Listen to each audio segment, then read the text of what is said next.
This podcast is a member of the Place to Be Nation family. Visit us at placetobenation.com, the only place to be in your pop culture world. March 2019. Join the Hard-Traveling Fanboys as they celebrate Marvel Studios' release of Captain Marvel with Captain Marvel Month.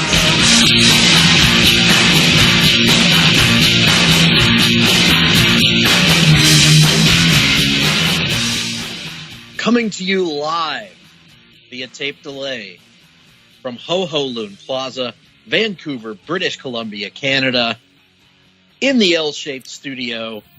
It's the longest running weekly episodic comic book podcast in all of Place to Be Nation, the Hard-Traveling Fanboys. That's us. I'm Greg Phillips. With me, that voice you hear on the other end of the telecast here, is Nick Duke. Mm-hmm. Nick, how are you? I'm well, sir. How are you? I'm good. I'm coming off the heels of an eventful vacation down to the great state of Mississippi. Happy Daniel Governor. Mm-hmm.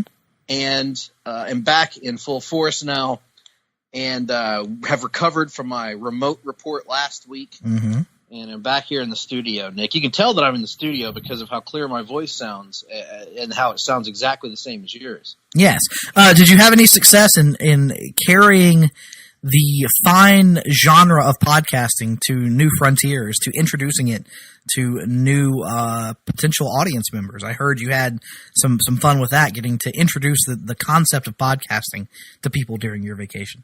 Yes, it did come up. The question, "What is a podcast?" came up a couple times, and so I did. I tried to explain our venture and what it is that we do, and then eventually the question was raised to me: do you get paid for this? Which had a very simple but also quite complex answer, which really boiled down to no.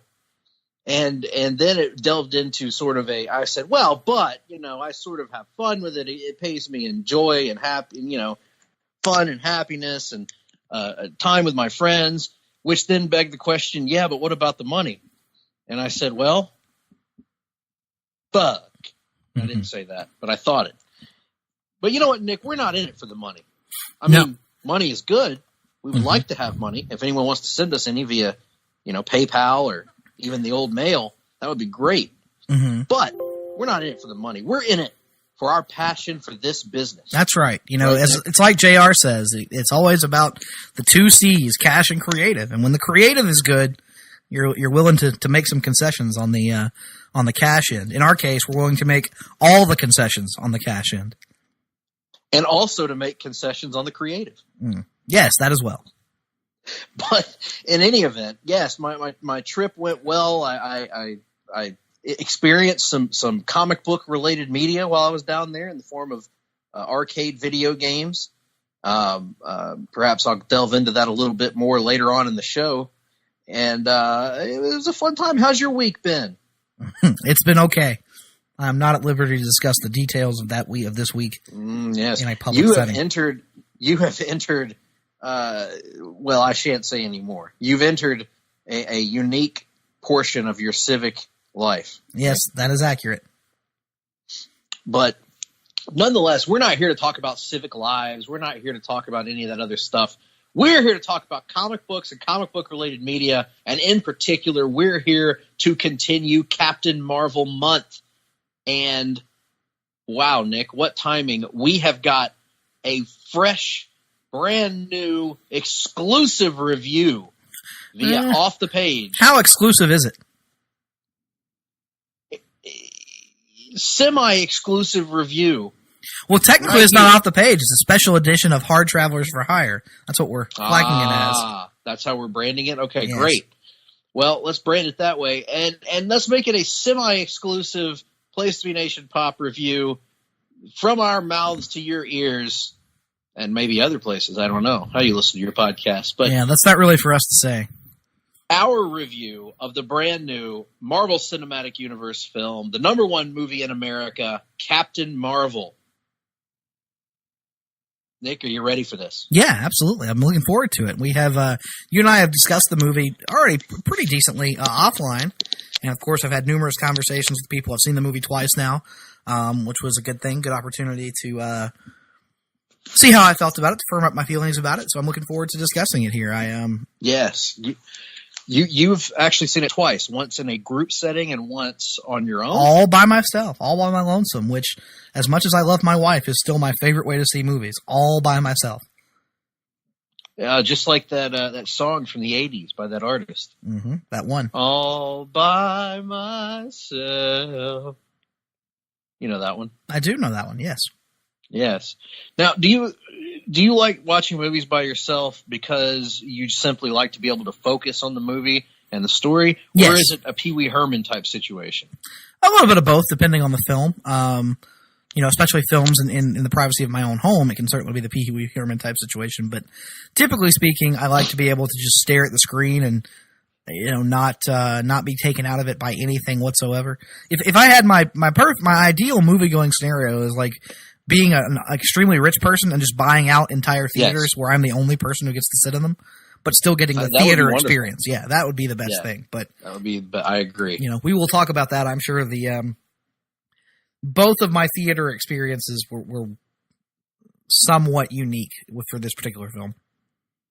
Interesting. Yes, let's delve into that a little bit here in just a few minutes. But I myself saw it with my mother.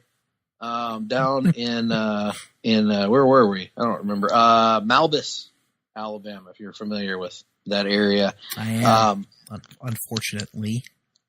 And saw, it's a nice area. Anyway, saw a movie theatre down there and watched it on Friday. So you saw it Thursday night and you got to see it again on Saturday night. So we should have two different perspectives of this film, given that you saw it twice, I saw it once, but both of us, I think, enjoyed it. So let's get into the film a little bit here. So Captain Marvel, we've established these last few weeks, is a title that passed on in the comics from Marvel to Monica Rambeau and a few other characters, and finally on to Carol Danvers, who is the focus of this movie. She is, for all intents and purposes, Captain Marvel in the Marvel Cinematic Universe. The first of this role. She is the Hal Jordan, sort of, to Marvel's Alan Scott, if you will. And we'll so let's just go ahead and confront that head on, Nick. Before we even get into the qualities or lack of qualities or whatever we may find in this film, this was basically, in some ways, a good Green Lantern movie, wasn't it? Yes, it was.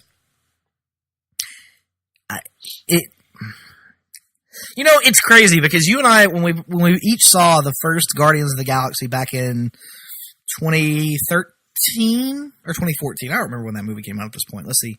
Avengers was 12, so Iron Man 3 would have been 2013. So 2014 would have been summer of 2014. Anyway, when we saw Guardians of the Galaxy in 2014, I remember I went and saw it, as I often do at a Thursday screening. You saw it later that weekend, and we both discussed then, like, my God, Marvel just made a good Green Lantern movie. And at that time, what we meant by that was not necessarily in terms of direct characterization. Man, easy for me to say. But more so in cosmic setting and not being afraid to lean into that and not being afraid to have an expansive mythos within that. This is more direct. And I'm not. Let me be clear here. I'm not accusing or saying that Marvel was intentionally taking aspects of the Green Lantern mythos and using them to create a successful film. I'm simply saying that it just so happens that some of the elements they chose to use are also elements that are pretty heavily tied to not just Green Lantern, but more specifically the character of Hal Jordan himself. Right. In this movie, we get, eventually it is revealed, there will be some mild spoilers along the way, so bear with us through those. But eventually, it is revealed that Captain Marvel, Veers, as she is originally known in the movie, is actually Carol Danvers of Earth, who is a former Air Force pilot who has gone missing after being taken from Earth and inducted into an elite military unit on the Kree planet of Hala. Now, Hal Jordan, you may be aware, is also an Air Force pilot who was inducted into a galactic police space force by the Guardians of Oa and sent forth to, again, police the universe. Throughout the history of Hal Jordan, he has come many times into conflict with the Guardians of the Universe, and eventually, in our most beloved and acclaimed Jeff Johns run, separated entirely from the Guardians, realizing that they were actually something that had been holding him back and holding the universe back all along for their own purposes. The Guardians were notorious for telling Hal Jordan that he was too emotional, that his status as an Earthman made him less than his other core members, that Earth, the people of Earth were too emotional, and that the absence of emotion should be the goal for any true Green Lantern. Compare that to the character of Carol Danvers here in this film, who is being led by the Supreme Intelligence, and is led to believe by the Supreme Intelligence that the key to unlocking her true potential is simply to overcome her emotions, suppress her emotions, think with her head instead of her heart. Along the way, she is guided by a mentor, who she at first has complete faith in, is even very close friends with, and eventually realizes that he has betrayed her, and she is forced to turn on him and do battle with him near the end of the film. Much the same way that Hal Jordan, in more modern incarnations, has had to do the same with his one-time mentor of Sinestro. So there were really... By the way, wouldn't Jude Law have been a great Sinestro at some point? Still would be. I mean, he freaking... The way his chin is pointed, he kind of looks like him. Like, a little bit. Yeah, I was thinking the same thing. What you're looking for in a good Sinestro, I've come to realize in a live-action Sinestro, in terms of physical appearance, is you're looking for somebody who could also conceivably play Beavis in a live-action Beavis and Butthead movie. You're looking for a pointed chin. You want a big forehead that's kind of sloping and angled backward, and then all you got to do at that point is paint him purple and throw some pointy ears on it, and you've got it. So, Beavis, Sinestro, Jan Rog, same thing. But yeah, so there are numerous comparisons there to be made, and it is...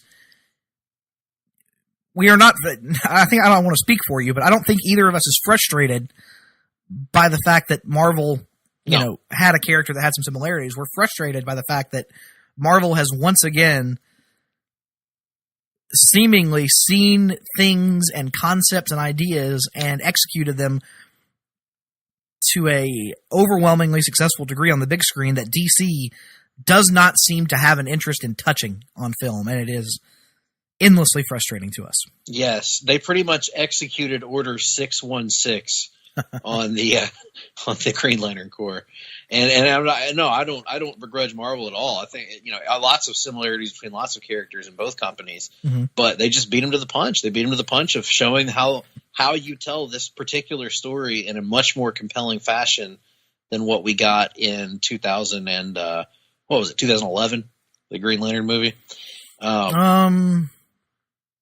Yes, I don't remember. 10 or 11, something like that. But yeah, so anyway, this movie, as you laid it out pretty brilliantly, Carol Danvers and her history. But the wonderful thing about this movie is it we don't know all this information. It doesn't work like a linear origin story where it starts when she's a young girl and you see her, the classic Richard Donner origin story, right?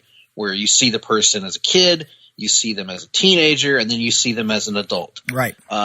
Instead, we kind of pick up the movie in what I actually thought was the weakest part of the movie was the first 15 to 20 minutes where we're on Hala in the Kree homeworld, and we're just kind of thrown into this situation where she's a Kree member, Veers, and she is going on a mission. Along with her team of Patriots that include a couple of people we've seen before in the in MCU, including Jijaimu Jivon Hansu. Yes, who we saw in Guardians of the Galaxy.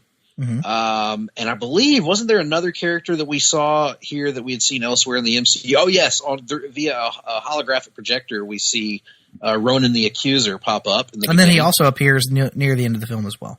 Yes. And so it kind of throws us through this sequence that I thought was the weakest part of the movie. Nick, what did you think about the way that this film chose to introduce us? We're not going to go. Don't worry, folks. We're not going to go plot point by plot point. But I thought in this case, this was one part of the movie we need to talk about because it's one that kind of I can see why it didn't work so well for a lot of people. Yeah, so the opening of the film, as you said, opens on Hala. Eventually, she and her Star Force compatriots are given a covert mission to carry out on this planet. They're going to have to go extract a spy. And the Hala stuff wasn't necessarily so bad. I kind of liked the visual image and, showing them how they were going to portray the Supreme Intelligence on film, because the Supreme Intelligence in the comics is kind of vaguely defined and often just looks like a jumbled mass. You can kind of take it in any direction you wanted to. So I liked the whole, it displays as whatever, as the thing you most admire or what have you. So that part I was okay with. But, really what was kind of subpart of me was that action sequence that was set on whatever planet it was where they were trying to extract the asset from, for a couple of reasons. One, it wasn't very inventive from an action standpoint, but you're certainly far more qualified to talk on that than I am. But my issue is, so when you're doing these types of films that are leaning into the cosmic aspect, every location you visit, to me, should feel distinct. It should feel vibrant and different than what we have seen before. It should provide a new and interesting visual dynamic.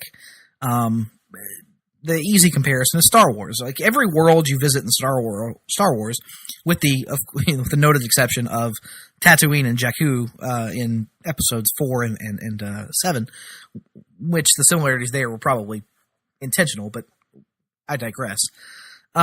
Most worlds that you visit in Star Wars feel unique and distinct from one another. They provide a new visual landscape to explore. This planet that we spend 5 to 10 minutes on provided nothing outside of dust and a few rock formations.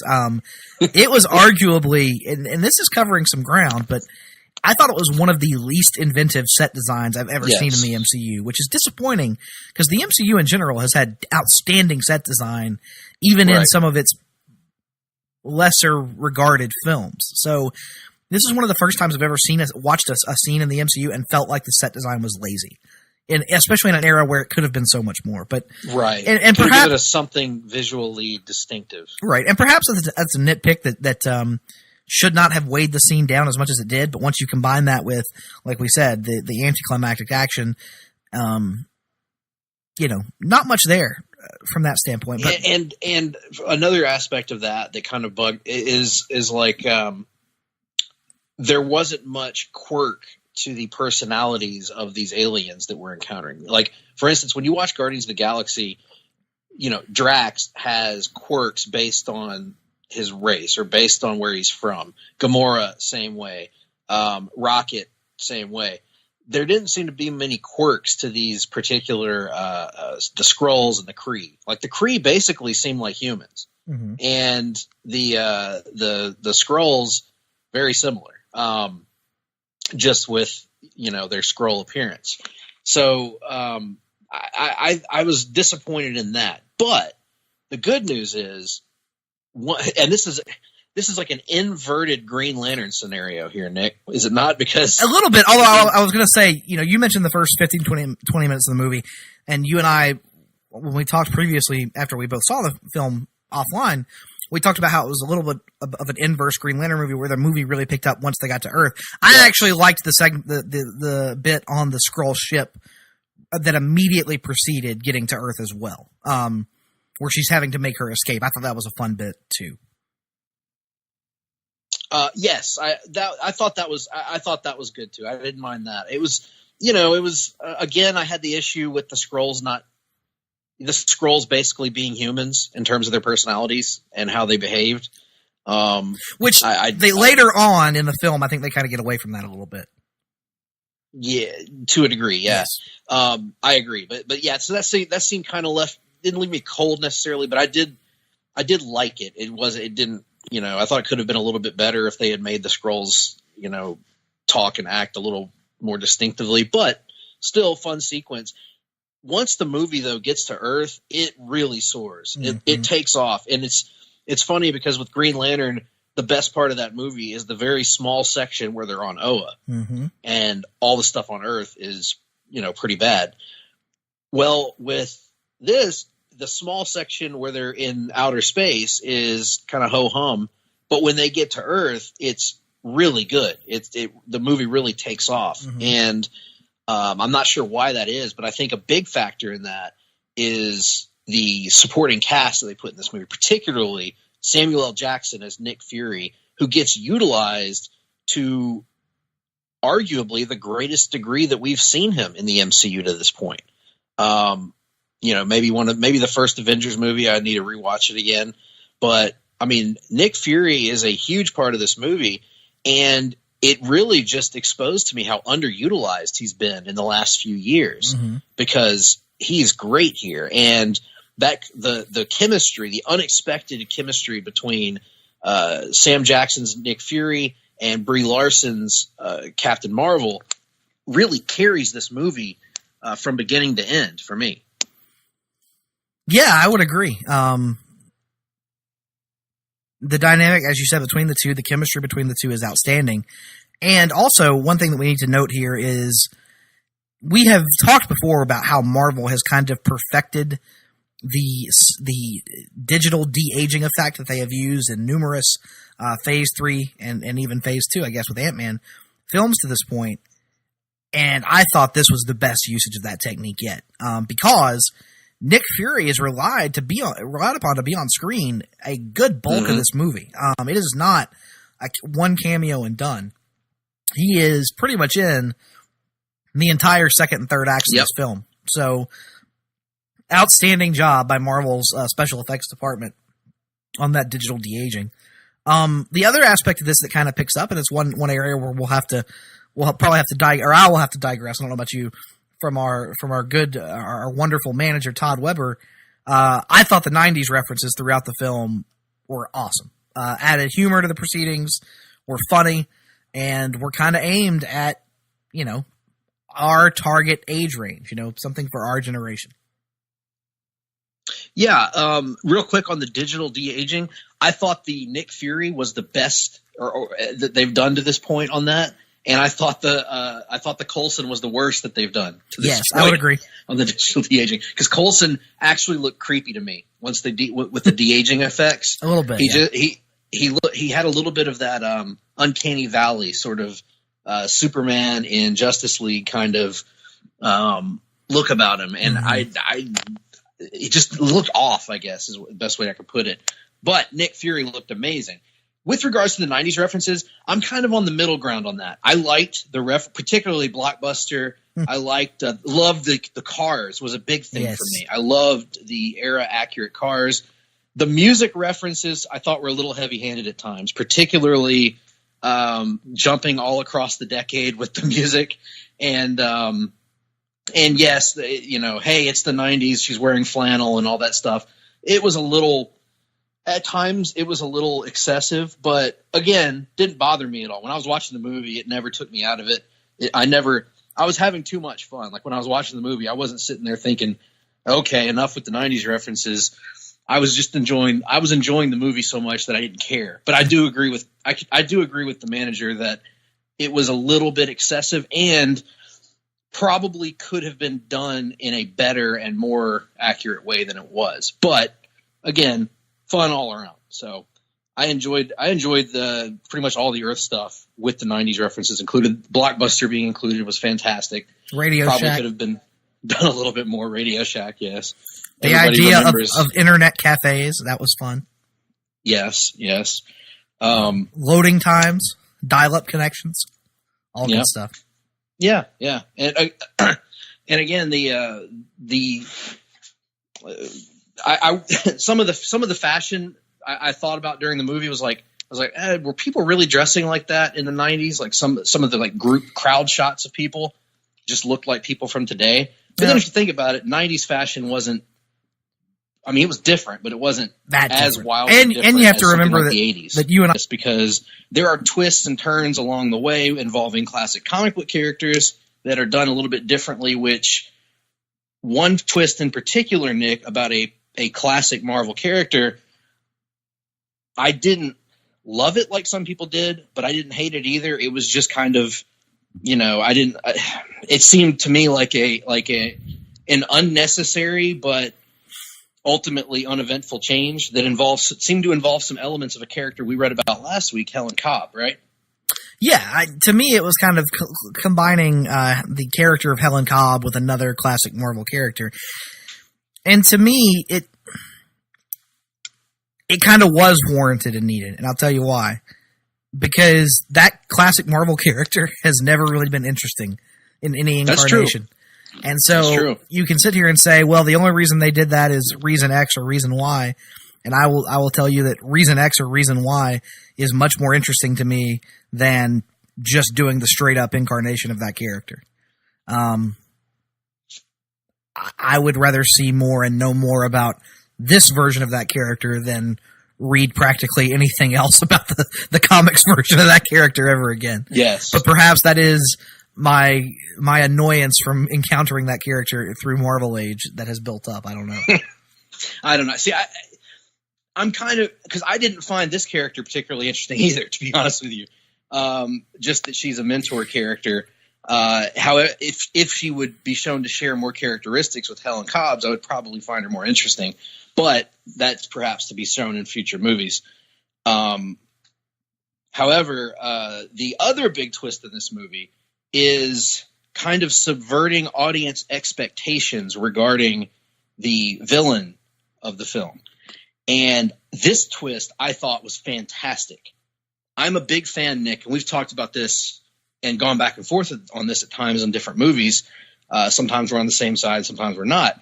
But I love when the MCU subverts expectations from the comics. I think that for the most part, those changes have been spectacularly good in the MCU. I'm thinking about things like the Mandarin, things like some of the changes they made with Ragnarok, not in particular with Planet Hulk aspect of Ragnarok. So these changes have been for the better in a lot of cases, for me anyway. And this twist in particular, I loved because I didn't see it coming, and it cast this group of characters in a light that is different from what we're familiar with in the comics, from what I've been familiar with on TV and in cartoons. And to me, that's good because I know a lot of people don't have experience with the comics, but I want them to be as different as possible from what we've seen. And quite frankly, I think the argument could be made that the Kree have been portrayed consistently with one characterization in the MCU with almost no exception.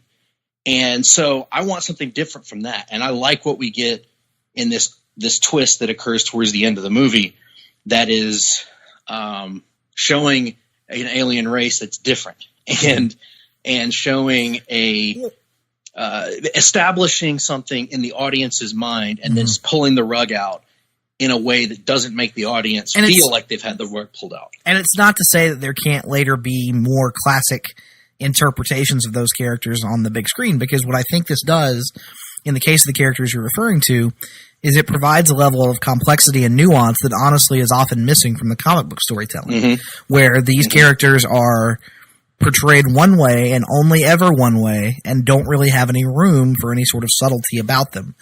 This it gives you the opportunity to eventually tell stories that are more rooted in the comics, but with this added bit, you're going to have an added complexity and a depth of character and some understanding that not all members of an alien group are potentially feel the same way or act the same way, which makes them a much more realistic example of sentient life, honestly. It does not make them a hive mind, which has often been the case in the comics. And, frankly, makes them inherently more interesting than the Kree to this point, to me anyway. Well, they were always, that's not anything new. Those particular characters, and we'll just come out and say it at this point because we've hinted around it so much it's apparent. The Skrulls have always been more interesting than the Kree, even in the comics. This is different because it provides a different spin on that dynamic, but they're still more interesting. And I still believe there are more classically defined Skrull stories yet to come in the MCU. And this will only help to Right. enhance that when the time comes. But for the record, Nick, if there aren't, I'm fine with it. I'm fine Yeah, with being the MCU take on the Skrulls. I think this will be the take on one particular group of Skrulls, but I think part of the story will wind up being as Carol Danvers has to learn throughout the film, just as there are complexities and not everything can be taken at face value with the Kree. I think the same will eventually be said to be the case for the Skrulls. War is complex, war is dirty. There's no one right or one wrong. I think will be the ultimate Are you lesson that she suggesting learns from this conflict. That the audience is tired of good guys versus bad guys? Yes, I am suggesting that. Oh, well, perhaps we're entering the Attitude Era of the MCU. Perhaps. But yeah, so let's get on to sort of the cast of this one. We always like to delve into the cast. Brie Larsen is the headliner here. She is the story going into this movie. She's been the source of criticism from certain That's something else we're going to talk about near the end of the podcast. Loud groups on the internet. And here she's playing Carol Danvers, who's a long-rooted comic book character. And I thought she did very well, Nick. What about you? Oh, I thought she was outstanding. Carol Danvers, the thing about every MCU character who is counted upon to lead their own film, and you and I have had our debates about this, but every character is required to provide a level of humor, a level of comedic chops. And I felt like she is probably the driest in terms of humor that they've played any of these characters. Like, oftentimes she is saying things with a straight face, and the only thing that's there to let you know it's a joke is the briefest hint of a smirk at who she's kind of sort of poking Tony's fun at. kind of like that too, though, isn't he? Tony's kind of like that, but it is done in such a fashion that, like, the self-satisfied smirk is so... Early Tony had, like, the best shit-eating grins, like, where he just was delighting and reveling at these people. Yeah. And hers is much more subdued and subtle. Now, you could also make the argument that the humor just flat out isn't as funny, so that makes it feel more subdued and subtle. Which I will make that argument later on in the show. Yeah, and that's fine. But I also think... that's not on her. Yeah, I also think that the way she played it was more understated in terms of the comedy than most other lead portrayals have been to this point. And it was something that was interesting because you couldn't just like, if you have her come out and just act like the female version of Tony Stark, I think it would have rang a little hollow. And as it stands with and is not accurate to who she is. Right. This feels accurate. It feels authentic, and it provides her with her own distinct place among the Marvel pantheon. Yeah, totally agree. She was great, man. She had presence. She had charm. She had charisma. She's likable when she needs to be likable. Right. She's tough and mean when she needs to be tough and mean. She accounts very well in the fight scenes, some of which aren't shot the best, but her stuff in them is great. Mm-hmm. She looks like a superhero when she is decked out finally in the full Captain Marvel gear in this movie. It's breathtaking. It's like this is a superhero on the big screen. In some ways, she stands out more than some of the guys have in their superhero costumes. Like, she looks like she belongs. She looks like she can step in right now and be the leader of the Avengers or any group you want to throw out there. In many ways, seeing Brie Larsen as Captain Marvel made me buy into the character in a way that I never have. Seeing her kind of come to life is like, okay, I get it now. She's a badass. And that's exactly what she is throughout this movie. She's a badass. She delivers her lines with panache and style and charm. She has a great back and forth with Sam Jackson's Nick Fury. She has an emotional bond and subplot going on with Maria Rambeau and Monica Rambeau. And not to be confused with John Rambo, of course. But yeah, she's outstanding throughout the movie. I was really impressed by her performance, and anybody that was hating on her going in can suck it as far as I'm concerned, because I don't see what she could have done any different in this movie. No, I don't either. I thought she was outstanding. Yeah, but the arguably the show-stealing performance was by Samuel L. Jackson in this movie as Nick Fury. My mom even said that after the movie. She said, I liked Captain Marvel, but Sam Jackson was great in that. He was my favorite part of the movie, and he was outstanding. Do you agree with me, Nick, that he's been underutilized in the last really several years of the MCU? Because I thought he was just great in this movie. He had the funniest lines, the funniest moments, and just I don't know, just that Sam Jackson charm to adding that to a younger Nick Fury, who's not quite as battle hardened as the guy that we meet later on in Iron Man. Yeah, I would agree. I don't, he's been underutilized, but the character of Nick Fury has often been one that hasn't, especially in the modern comics, hasn't really been used as the focus of any particular story. I think Samuel L. Jackson has been underutilized. I don't know that I necessarily want to see Fury dominate plots, particularly because we've gotten him in like Avengers movies, and I want to see the Avengers. I don't, Sam Jackson is nice to have there, and Fury's a nice character to have, but it's not what I'm paying to see. You know what I mean? So I'll agree. I think you can use him in solo movies too, though. Like, for your purposes, you think he wouldn't have sparked up Ant-Man, for instance? Oh, he probably would have. Little Nick Fury. I'm certainly looking forward to him being in Spider-Man: Far From Home. So you got that to look forward to. Yeah, but yeah. I mean, we talked about Fury earlier, so not really much more to add about that. Jackson was outstanding. So Jude Law plays Jan Rog in this one. And while Jude Law is a great actor, I thought Jan Rog was pretty one-note and uninteresting for most of the movie, and has a very brief moment of being interesting near the end of the movie. What were your thoughts on Jude Law? He was fine. It's a pretty thinly written character, but, he did a really good job with what was there. You can't blame him for shortcomings of the script or development of that character, so good job. Standout number 2 I wanted to talk about in the cast was trying to find this guy's name, Ben Mendelsohn as Talos. Did I say his name right, Nick? Mm-hmm. I did. Did I? Yes. So anyway, Talos. He is outstanding in this movie. I said I've used the word outstanding 400 times, but he really is. He's great. I thought he added humor, added a little level of depth to Talos, who's much more interesting than I thought he was going to be. When the movie started, I was picturing him as a rather generic early MCU villain, and by the end of it, of course, all my expectations had been turned on their head. What did you make of his performance in this one and that characterization? He was outstanding. The character of Talos, I don't know, I'm not even sure if there is a comic book equivalent. That's how obscure individual scrolls often are within the Marvel Comics universe. But Ben Mendelsohn, who we know from The Dark Knight Rises, who we know from Rogue One, did an outstanding job. I've never really seen him flex his comedic chops the way he does in this movie before, but he was outstanding. Kind of helped to carry the back half of the film. Mm-hmm.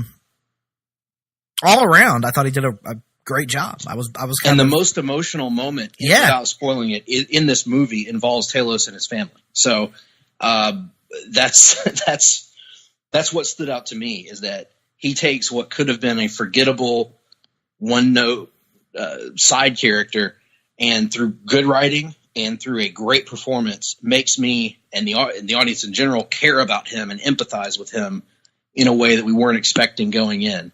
And also helps to humanize Carol, because he and his story play a big part in the story of Carol Danvers and how she becomes Captain Marvel and remembers who she is and where she came from.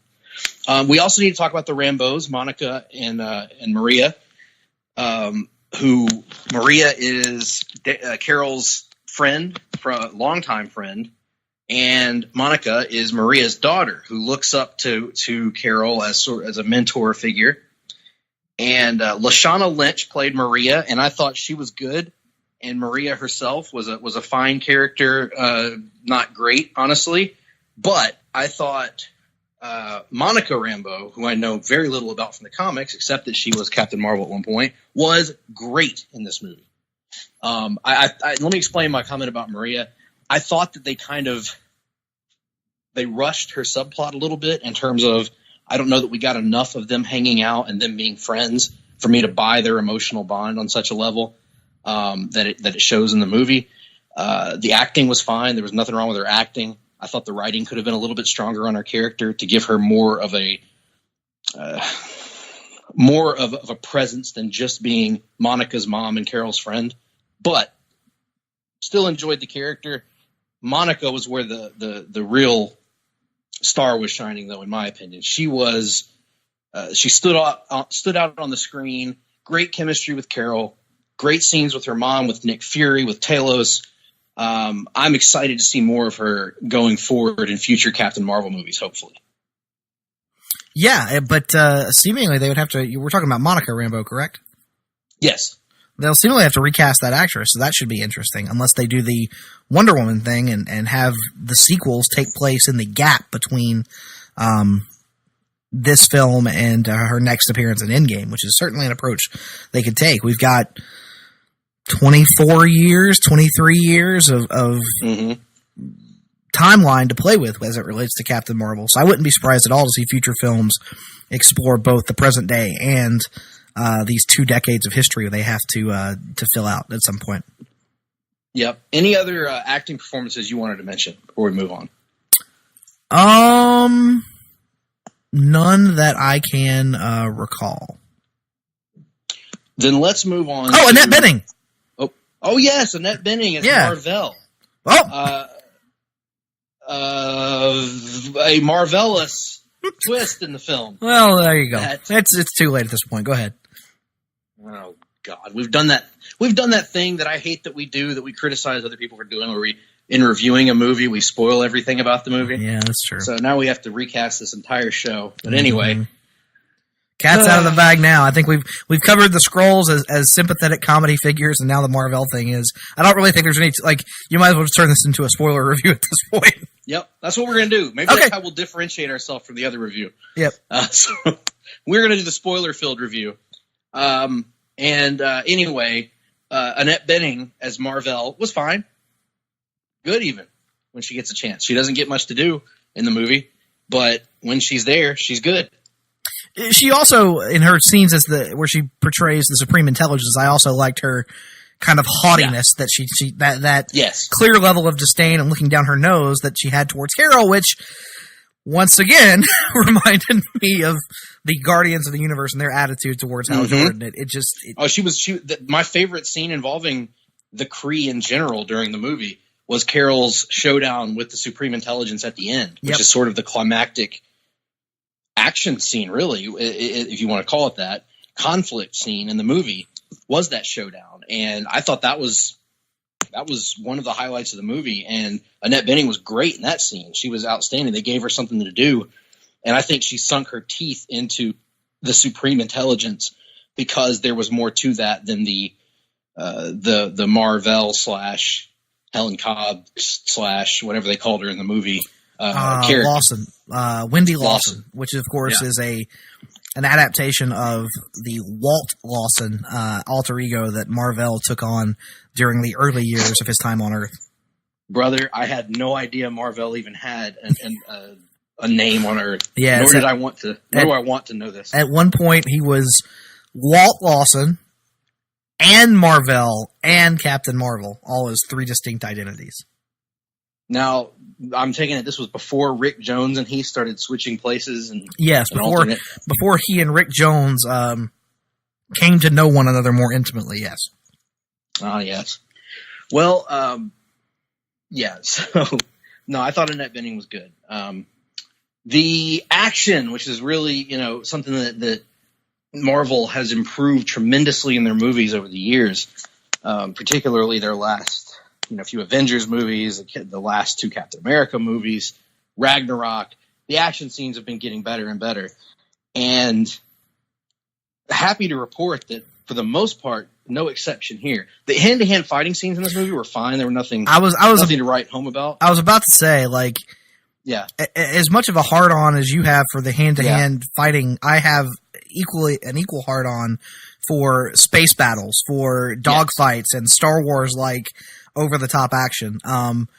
And whereas in this case, the hand-to-hand stuff, even to a layperson like myself, I could tell was nothing particularly inventive or visually interesting. But those damn space battles, like near the end when it is Carol Danvers fully unleashed and at the peak of her powers, that was some of the best like cosmic action I've seen in the MCU. I fucking loved it. is a way to put it.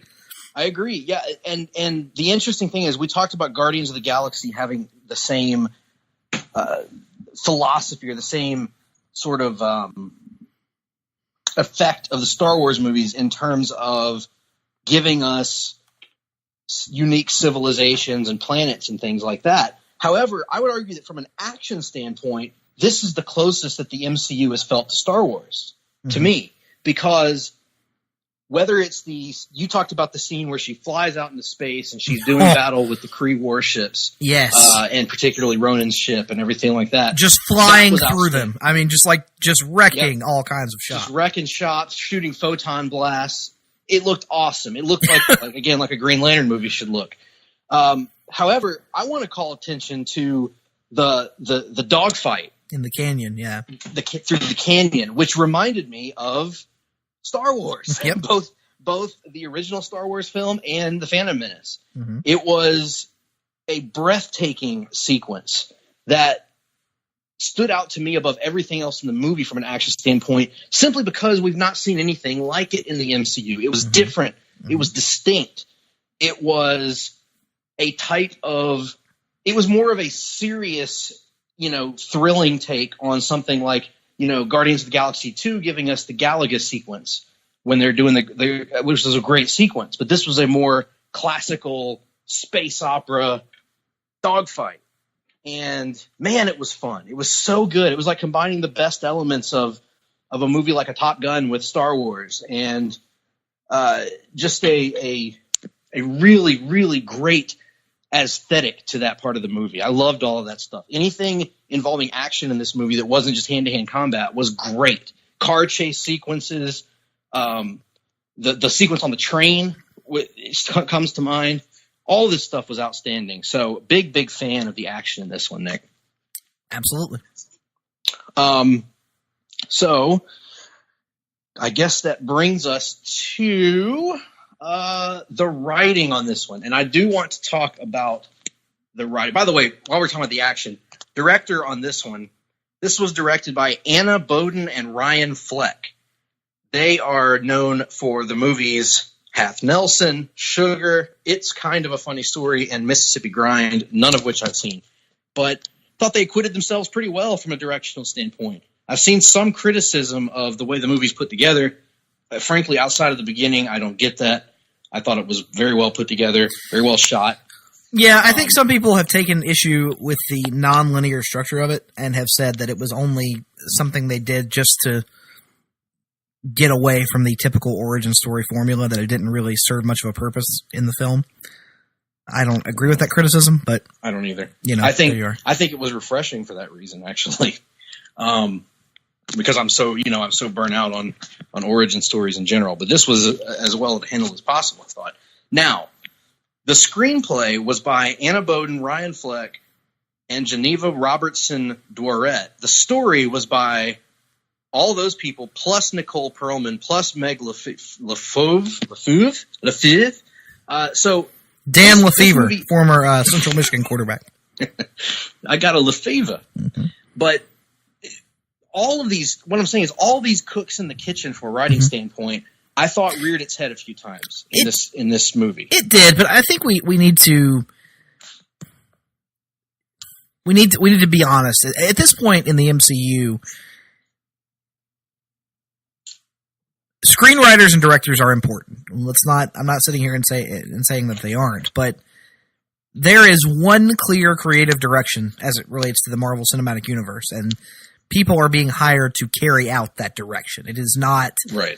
No one is being hired to write their own take on a Captain Marvel movie. They are being hired to write Kevin Feige's take on a Captain Marvel movie. My issues with the movie have nothing to do with the direction of the movie, but more with the execution in terms of from a writing standpoint. I thought the dialogue at times was bad. I thought this is the Greg stuff that Greg didn't enjoy, because I liked most of the movie. I really liked most of the movie, but I thought some of the dialogue was bad. In particular, This movie tried to be funny a lot, and I thought it only succeeded a few times in actually being funny. And the times that it did succeed had more to do with the actors and their facial expressions than it did with the actual punchline. I think of one in particular moment that I thought was such a blown opportunity to be funny, which is when they're in the car and she says to Nick something along the lines of, tell me a secret about yourself that no one else knows that would prove you're not a Skrull. And Nick, instead of being anything funny, he tells her that if toast is cut diagonally, he can't eat it. And she reacts as if this was a very funny thing that he revealed to her, and it wasn't. No one in the theater laughed at this. And I was like, it was like uncomfortable. It was one of those like, kind of cringy moments. And that's just one example. But I thought there were a few examples of that throughout the movie, of bad jokes and stuff that just didn't land. And I don't know if that's because of multiple rewrites. I don't know if that was just they're not good comedy writers. I don't know. But that stood out to me a few times during the movie of like, you know, the movie's at its best when it's not trying to be funny. What was your take on that particular aspect? The cat stuff was pretty funny for the most part, I thought. Yeah, but, I don't think I was as bothered by it as you were. Simply because, like you said, it was so good when it wasn't trying to be funny, and I did not feel, unlike certain other films that we've discussed, that the humor ever became the point of the film. I think the humor was... I would disagree with that. I think that not the point of the film, no. But right. The point of scenes, absolutely. Right. The scene in the car was 100% supposed to be a laugh-out-loud moment. What I am saying is I take issue more with movies that are supposed to be comedies and jokes don't land for me. This was not supposed to be a comedy. It had comedic aspects, as every MCU film does, but I would not classify it as a comedy the way I would either Ant-Man movie or Thor Ragnarok, for example. No. And then I would also argue that Thor Ragnarok and Ant-Man are both funny movies. Yes, but they're... I'll give you another example. Something like an Avengers movie, which is not a comedy, but is way funnier than Captain Marvel. Would you agree with that? Yeah. But I don't... Yeah, so that... But I don't care, I guess is what I'm saying. Like... Right. The MCU humor is almost always really well done. I have had plenty of it. I could do with less of it, honestly, going forward. I'm actually agreeing with you on this. I think this movie would have been much better without it. Yep. Because it doesn't deliver it. Right. I love it when it's there.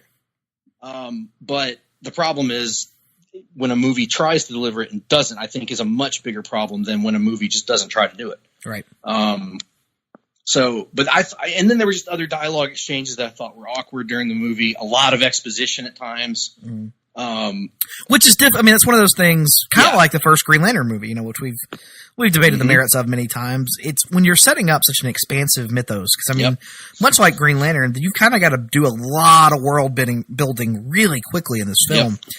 There's an element of exposition you're not going to be able to get around. And so I agree that there were times where it was a little heavy, but for the most part, you know, I kind of came into it expecting a degree of that, and so I kind of was more forgiving towards that. I think that's fair. And again, the actors did a great job of working with what they had, and that brings me to I want to talk about a couple of spoiler things here, which we've already gotten into big spoilers. To get just a little bit of explanation for you, having seen the movie twice. What is the timeline? What is the So the Tesseract, right? I'm a little confused on that. Maybe I'm misremembering things. I thought nobody could just pick up and have the Tesseract. How are people just handling the Tesseract in this movie? I don't recall there being a problem with handling it. Maybe not. Maybe I'm just misremembering that. Because I remember Red Skull handled it in First Avenger, excuse me, not First Avengers. Those are two separate films. Red Skull handled it, and then he had been using it and activated it, you know, on his ship near the end of that film. And then when he tried to pick it up because it was active, as we later found out, it wound up sucking him through a wormhole or whatever. Right. I'm fairly sure it was handled in Avengers by different characters. And then I don't know what happened to it after Avengers, honestly. Yeah, and I guess the timeline of it is kind of confusing me as well. I need to go back and actually look up online, like what the... I do know that it was like Howard Stark finds it at the end of First Avenger and picks it up. So the implication is that it's in S.H.I.E.L.D. custody for some time. And they mentioned Pegasus is part of S.H.I.E.L.D. Yeah, they mentioned in this project, in this film, that Pegasus is a joint project between S.H.I.E.L.D., NASA, and the Air Force. And so you would think that it was directly delivered and then went missing at Marvel's direction and then was recovered, went back to, that whole timeline. That's the one aspect of it, is I feel like the Tesseract wasn't really necessary. I felt like it was kind of a forced tie to the other films. And I know they're going to say that, it was what was used to help create this Lightspeed engine or whatever. But you easily could have just had Marvel create the thing using Kree technology and it be the thing that winds up giving Carol her powers. I don't think the Tesseract was necessary for that unless they have big plans for her, and her tie to the Tesseract being key to defeating Thanos in Endgame. I don't know. We'll have to wait and see what comes out of that.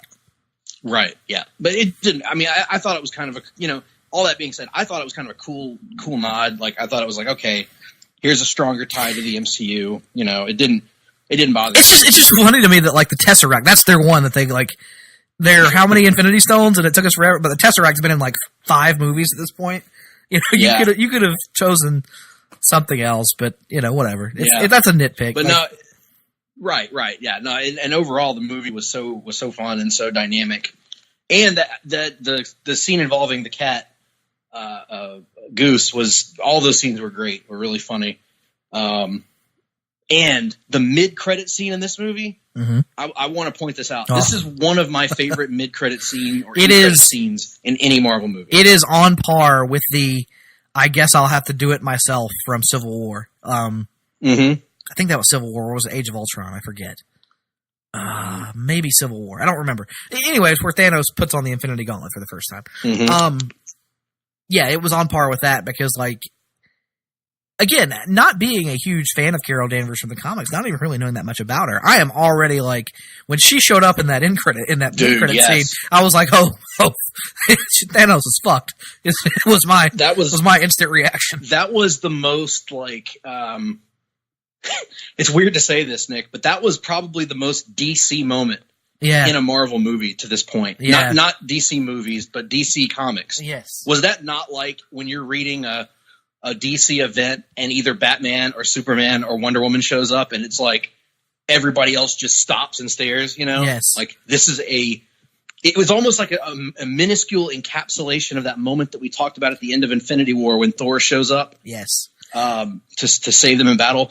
But it was like fist pumpingly awesome. It was so inspirational. That moment of like, yes, Thanos is screwed. Thanos is in trouble, but just like, she is a freaking badass. Yes. And I could instantly believe that she would walk into the room and take over the Avengers from Cap. Yes. Speaking of, you brought up Thor there. I am actually going to take a brief moment to advocate, and this is rare, Greg. I'm going to advocate for a comedic bit I want to see in Endgame. They have made a running joke out of every female virtually in the MCU that Thor has encountered, like kind of stumbling over him and fawning over his physical appearance. I want Thor, like, love struck by the first time he lays eyes on Carol Danvers in Endgame. I want to see it. I hope it happens. Yeah, that would be awesome. That would be great. She do that the mid-credit scene, the ending of the movie. This was a movie that, just sort of summarizing my thoughts on it, this was a movie that picks up steam as it goes. Yes. And I'd much rather have that than a movie that starts out great and fizzles at the end. It's really, really strong. In particular, the mid and end credit scenes. Your overall thoughts on Captain Marvel? I thought it was really, really well done. Like we've discussed, not without its flaws, but every MCU movie has its flaws. They're, perfect films don't really exist, or if they do, they don't exist in the MCU because the MCU doesn't have Chris Nolan. There's a shout out to Tim Capel there. But it was very well done. It made me care about a character I don't know a whole lot about. Packed a lot in there into its roughly 2-hour running time. Was well paced, as you said, kind of built momentum as it went along. So yeah, big thumbs up for me. As far as the solo introductory movies go, and we'll discuss this here in a moment, one of the better ones that they've put out there. But one more thing I think we should discuss before we wrap it up were the 2 different kind of tributes to Stan Lee that were in this film. Yeah. The opening Marvel Studios logo, which in recent years has contained different footage from every MCU film that has been released, kind of playing on top of the letters in Marvel Studios. All of that footage was replaced this time with footage from either Stan cameos or actual footage of Stan Lee. So it was an all Stan montage to open the film, complete with a "Thank you, Stan" that popped up on screen as soon as the logo dissipated. I thought that was a really, really cool tribute to Stan, and I would even be fine with it staying on through the rest of 2019 and the 2 more MCU films that are yet to be released. Yeah, I loved them. I thought they were wonderful, and that opening sequence in particular, the opening crawl or whatever, was, how do you not look at that and smile? Like it was, it was heartbreaking to a degree, but it was more. It was. More inspiring, more just joyful, to see Stan up there. And I think that we will and should see it for the foreseeable future in MCU movies. And then, of course, the Stan cameo in this one. I personally loved that as well. Mm-hmm. Oh, yeah. Reading, especially the tie to your boy Kevin Smith with Mallrats. So that was fun. Indeed it was. Well, with that being said, both of us give this movie a big thumbs up. Mm-hmm. Another success for the MCU. They just don't miss, generally speaking. So no, they don't, or even just at all. So, what are we going to do now, Nick? Are we going to unveil? Oh no, you wanted to talk about your theater experience, right? Yeah, and that actually kind of ties in nicely to something that I kind of did without running it by you, but I think you'll agree once we talk about it. It is no secret that this film has had a little bit of controversy surrounding it. Now, is this the kind of controversy that creates cash? Apparently so. Apparently it did, considering it's the 6th highest opening weekend worldwide of all time.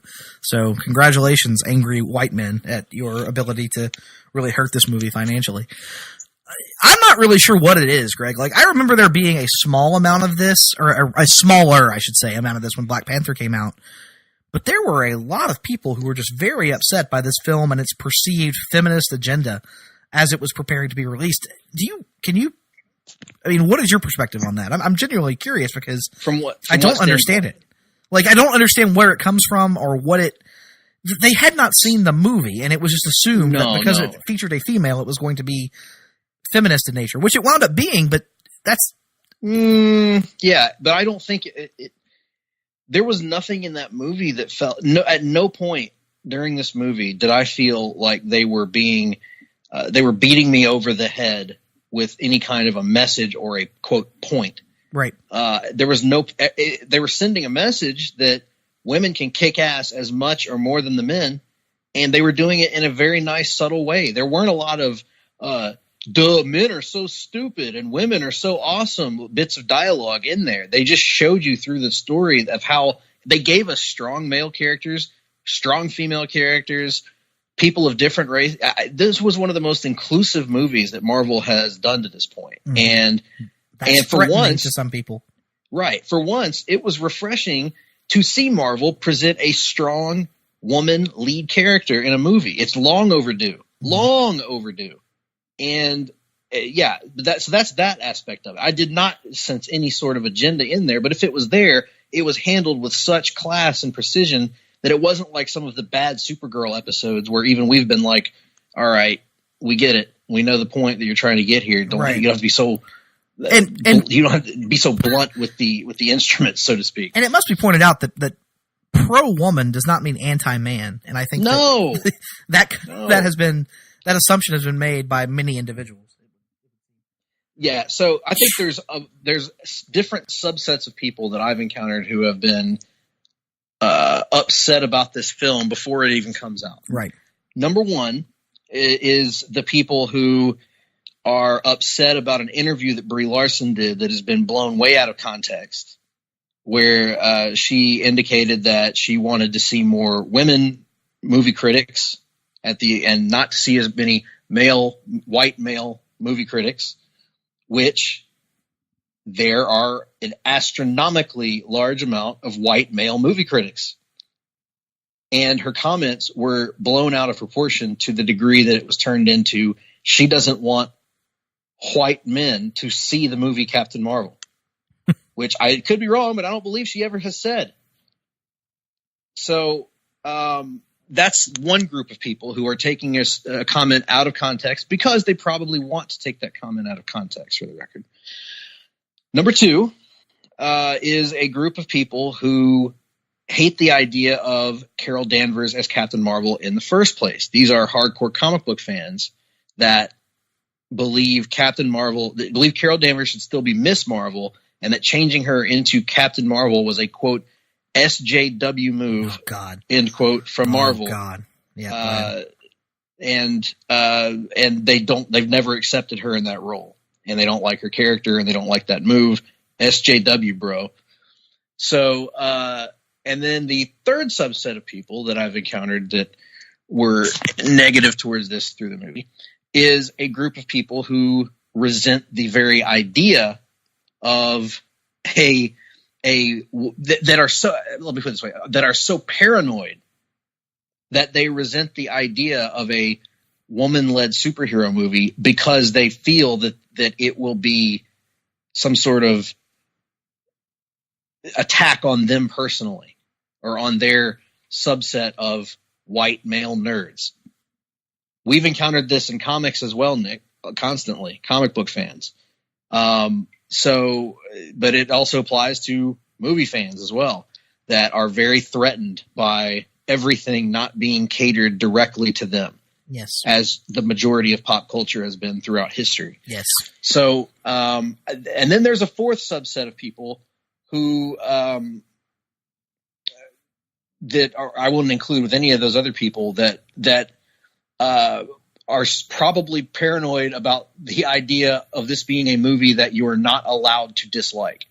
So what I mean by that is people that I've encountered that I've talked to that said that my worry is that I will go and see this movie and not like it, but I can't say that I don't like it because I'll be lumped in with the assholes in groups 1, 2, and 3.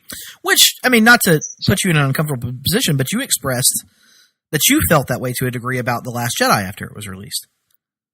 And your reaction to that film. Yes. I think, I did feel that way about. I did not feel that way about Captain Marvel. No, I was Last Jedi specifically. Right. Last Jedi, yes, I did feel that way, and to a degree, still do. Right. but that's why I don't talk about that movie very much online. But you know that the reasons that I disliked that movie had absolutely nothing to do with messaging. Right. So, anyway, so these are the four groups of people that I've encountered on this movie, and I have no issue. I think there were plenty of issues with this movie that just didn't bother me as much as they bother other people. Right. So I totally understand somebody watching this movie and not liking it. I watched it and really liked it. Right. I thought it was very good.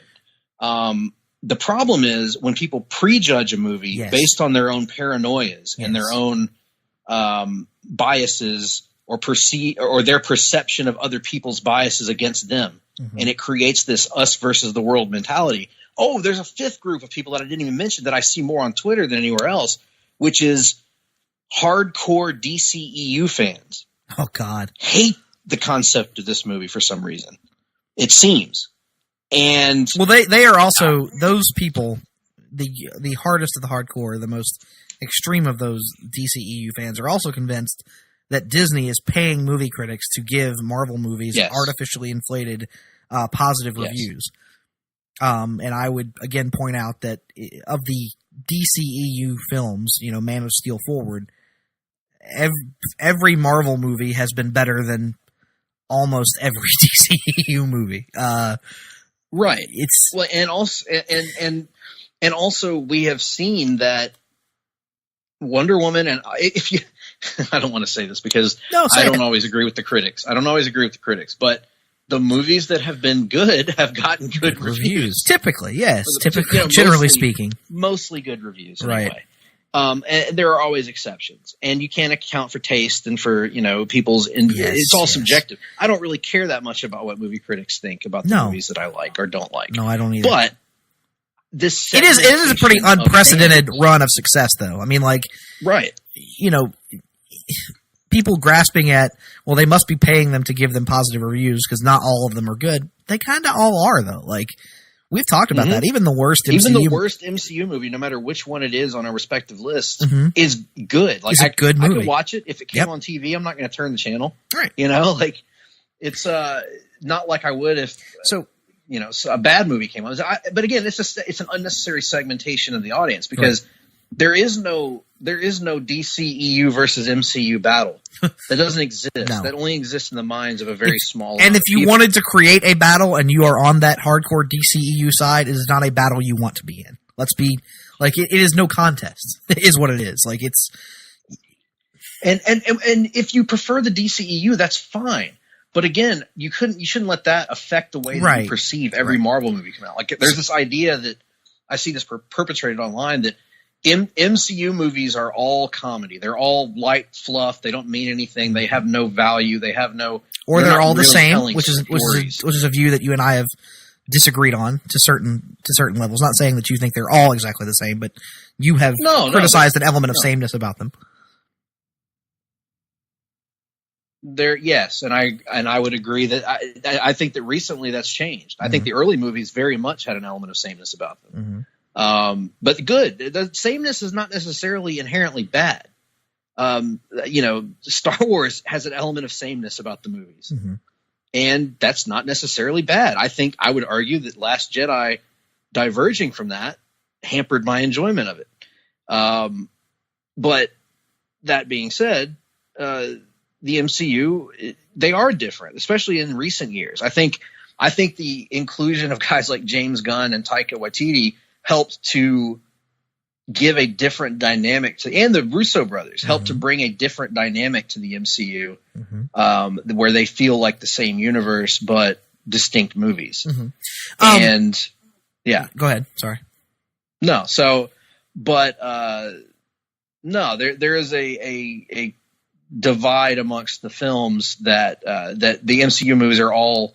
The view is that the MCU movies are all, light fluff, and that's not necessarily true. And again, even if it is, it's not inherently a bad thing. So yeah, I don't know. Yes, I've been critical of MCU movies, and I will remain critical of MCU movies going forward in bits and pieces. But I love the MCU. I like almost all the movies, in fact. Again, I don't feel this us versus them mentality of the fact that I like Man of Steel means that I should hate Guardians of the Galaxy or whatever. You know? Right. So this kind of brings me, or dovetails nicely with my initial theater experience. So, I had family stuff going on Thursday. You know, you and I know the circumstances behind that. It's boring to anybody else, but typically I see these films, the first screening they are shown in my area. I was not able to do that. I kind of wound up catching a last minute. I think it was like a 10:30 showing, so relatively late. Got out of the movie, by the time he did trailers and credits and everything, like 12:30, 1 o'clock in the morning, something like that. I'm not really sure. So the movie had been out on the East Coast for all of about 6 hours. But throughout the film, there was an individual behind me who was audibly complaining about a variety of things. Comedic scrolls seem to be the biggest thing, but then also there's a montage near the end of the film that shows Carol Danvers at different ages being knocked down and getting back up. And he had something snarky to say about that. I don't even remember what his comment was. But then at the very end of the film, the last scene involving Sam Jackson that makes a reveal as it relates to the name of the group, the Avengers. He bitched about that during the lead up to the entire post-credit scene, calling it a bullshit SJW retcon, I believe was the exact term that was used, and just different stuff like that. And was instantly commenting to his friends and his group that he was with that he could not wait to get home and, quote, downvote the shit out of that movie. And so that led me, again, at like 12:30, 1 o'clock, I was kind of curious to see what kind of fan response it was getting. And you may remember, Greg, last year during the build-up to Black Panther, we removed the Rotten Tomatoes fan score from our kind of index here for our power rankings that we use for the critical reaction. And the reason we did that was because it was getting review bombed. It was very notable at that point that that was happening. And so I was like, all right, well, we know that's happening to Rotten Tomatoes because Rotten Tomatoes has already suspended the audience score for Captain Marvel before the movie was ever released because of that. I was like, let me go on IMDb and see what's happening over there. At the time that I pulled that up, Greg, Captain Marvel was receiving a 6.3 audience score on IMDb. That, if it had held, would have been the lowest IMDb score of the entire MCU. Now, you and I can sit here, and we can certainly, like we said, have legitimate issues with the film, but do you think there's a rational viewpoint for this being the worst of the MCU films? Probably not. I mean, I can't judge other people, Right. People view movies differently. I agree, but what I'm saying is... Yeah, no, I don't. It certainly wouldn't be anywhere near my pick for the bottom of the MCU. And it feels like it has become this thing where fan scores now are being. There was always an element of arbitration, just being arbitrary in nature, but they have become increasingly artificially swayed one way or the other, and so I just dropped fan scores altogether from our index, and I didn't figure you would have a problem with it, given the reasoning. I'm fine with that. I think it's unfortunate because I think it's a good thing to separate audiences from critics. But the only thing I can think of to do it in a fair way would be to use box office receipts or to use more, But there's no way to do it because the only other way would inflation. Be to use, the audience score, cinema score, whatever that you see on Cinema Score. Yeah, and that is. Not which numeric. is done on exit polling, right? And that's not numerical, so there's no way for us to use that. So I'm fine. Cinema scores that below an A- are exceptionally rare because most people that paid money to go see a movie for entertainment wind up getting some form of entertainment out of it. General audiences are not comic book audiences. Oh, I'm mostly like that as well. Like I very rare is the time when I go to a movie and I leave it and I'm not satisfied with paying my money, because even if a movie's mediocre, I usually enjoy the experience and I usually come out of it like, okay, that wasn't the greatest thing. I always like a movie better in the theater than when I watch it on home video. Outstanding. Almost always. So with that being said, we're going to dive here into our critical ranking, which has been revised. It used to be the maximum score was 300 points. It is now 200 points. It is exclusively the Rotten Tomatoes score and the Metacritic score added together. So one moment here, I'm going to quickly verify that these numbers are accurate, because with Captain Marvel having just come out, the film is, of course, kind of sliding around as it relates to scoring. The numbers are going up or down or what have you. So, Greg, kill time. Well, time's an interesting thing in that some would argue that it doesn't exist. Others argue that it does exist. Me, I don't know. I'm no scientist. I do know the Hootie and the Blowfish song talking about time and saying that time, asking the question, the eternal question, time, why you punish me? I think that's a question that all of us can relate to. However, the Rolling Stones were more certain that time was indeed on their side. And, I believe it was the Byrds, perhaps, or was it the Zombies that had the notion that it's the time of the season for... All right, thank you for the killing of time. We are now prepared to move forward with our 20, beginning at number 21, again, out of 200 possible points. At number 21, Thor: The Dark World with 120 points. At number 20, The Incredible Hulk with 128. At 19, Iron Man 2 with 130. At 18, Thor with 134. At 17, Avengers: Age of Ultron with 141 points. At 16, Iron Man 3 with 142 points. At 15, Captain Marvel with a Rotten Tomatoes score of 79 and a Metacritic score of 64. That's 143 total points. At a tie for 13th, Ant-Man and Captain America the First Avenger, each with 146 points. At number 12, Guardians of the Galaxy Volume 2 with 151 points. At number 11, Avengers: Infinity War with 153 points. At number 10, Ant-Man and the Wasp with 158 points. At number 9, Captain America the Winter Soldier with 160 points. At number 8, Doctor Strange with 100... Excuse me, let me rephrase. In a tie for 7th, both The Avengers and Doctor Strange with 161 points. Greg, I need to hear your thoughts on The Avengers and Doctor Strange being considered equal in the eyes of critics. Well, sir, don't like it. Oh, at number 6, Spider-Man Homecoming with 165 points. At number 5, Captain America Civil War, in a tie for 4th, Thor Ragnarok and Captain America Civil War with 166 points. At number 3, Guardians of the Galaxy with 167 points. At number 2, Iron Man with 172 points. And at number 1, Black Panther with 185 points. Great gosh. Is there that big a discrepancy between Black Panther and Iron Man? I mean, they're both great movies, but Lord have mercy. 4 points difference on the Rotten Tomatoes score, 9 points difference on the Metacritic score. So, wow. Well, quite frankly.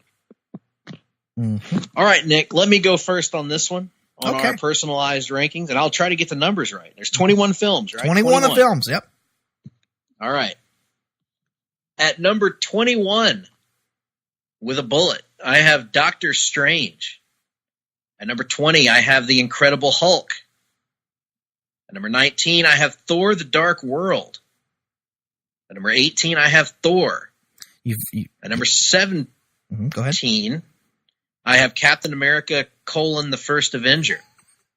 At number 16, I have Ant-Man. What number is this? 15? Mm-hmm.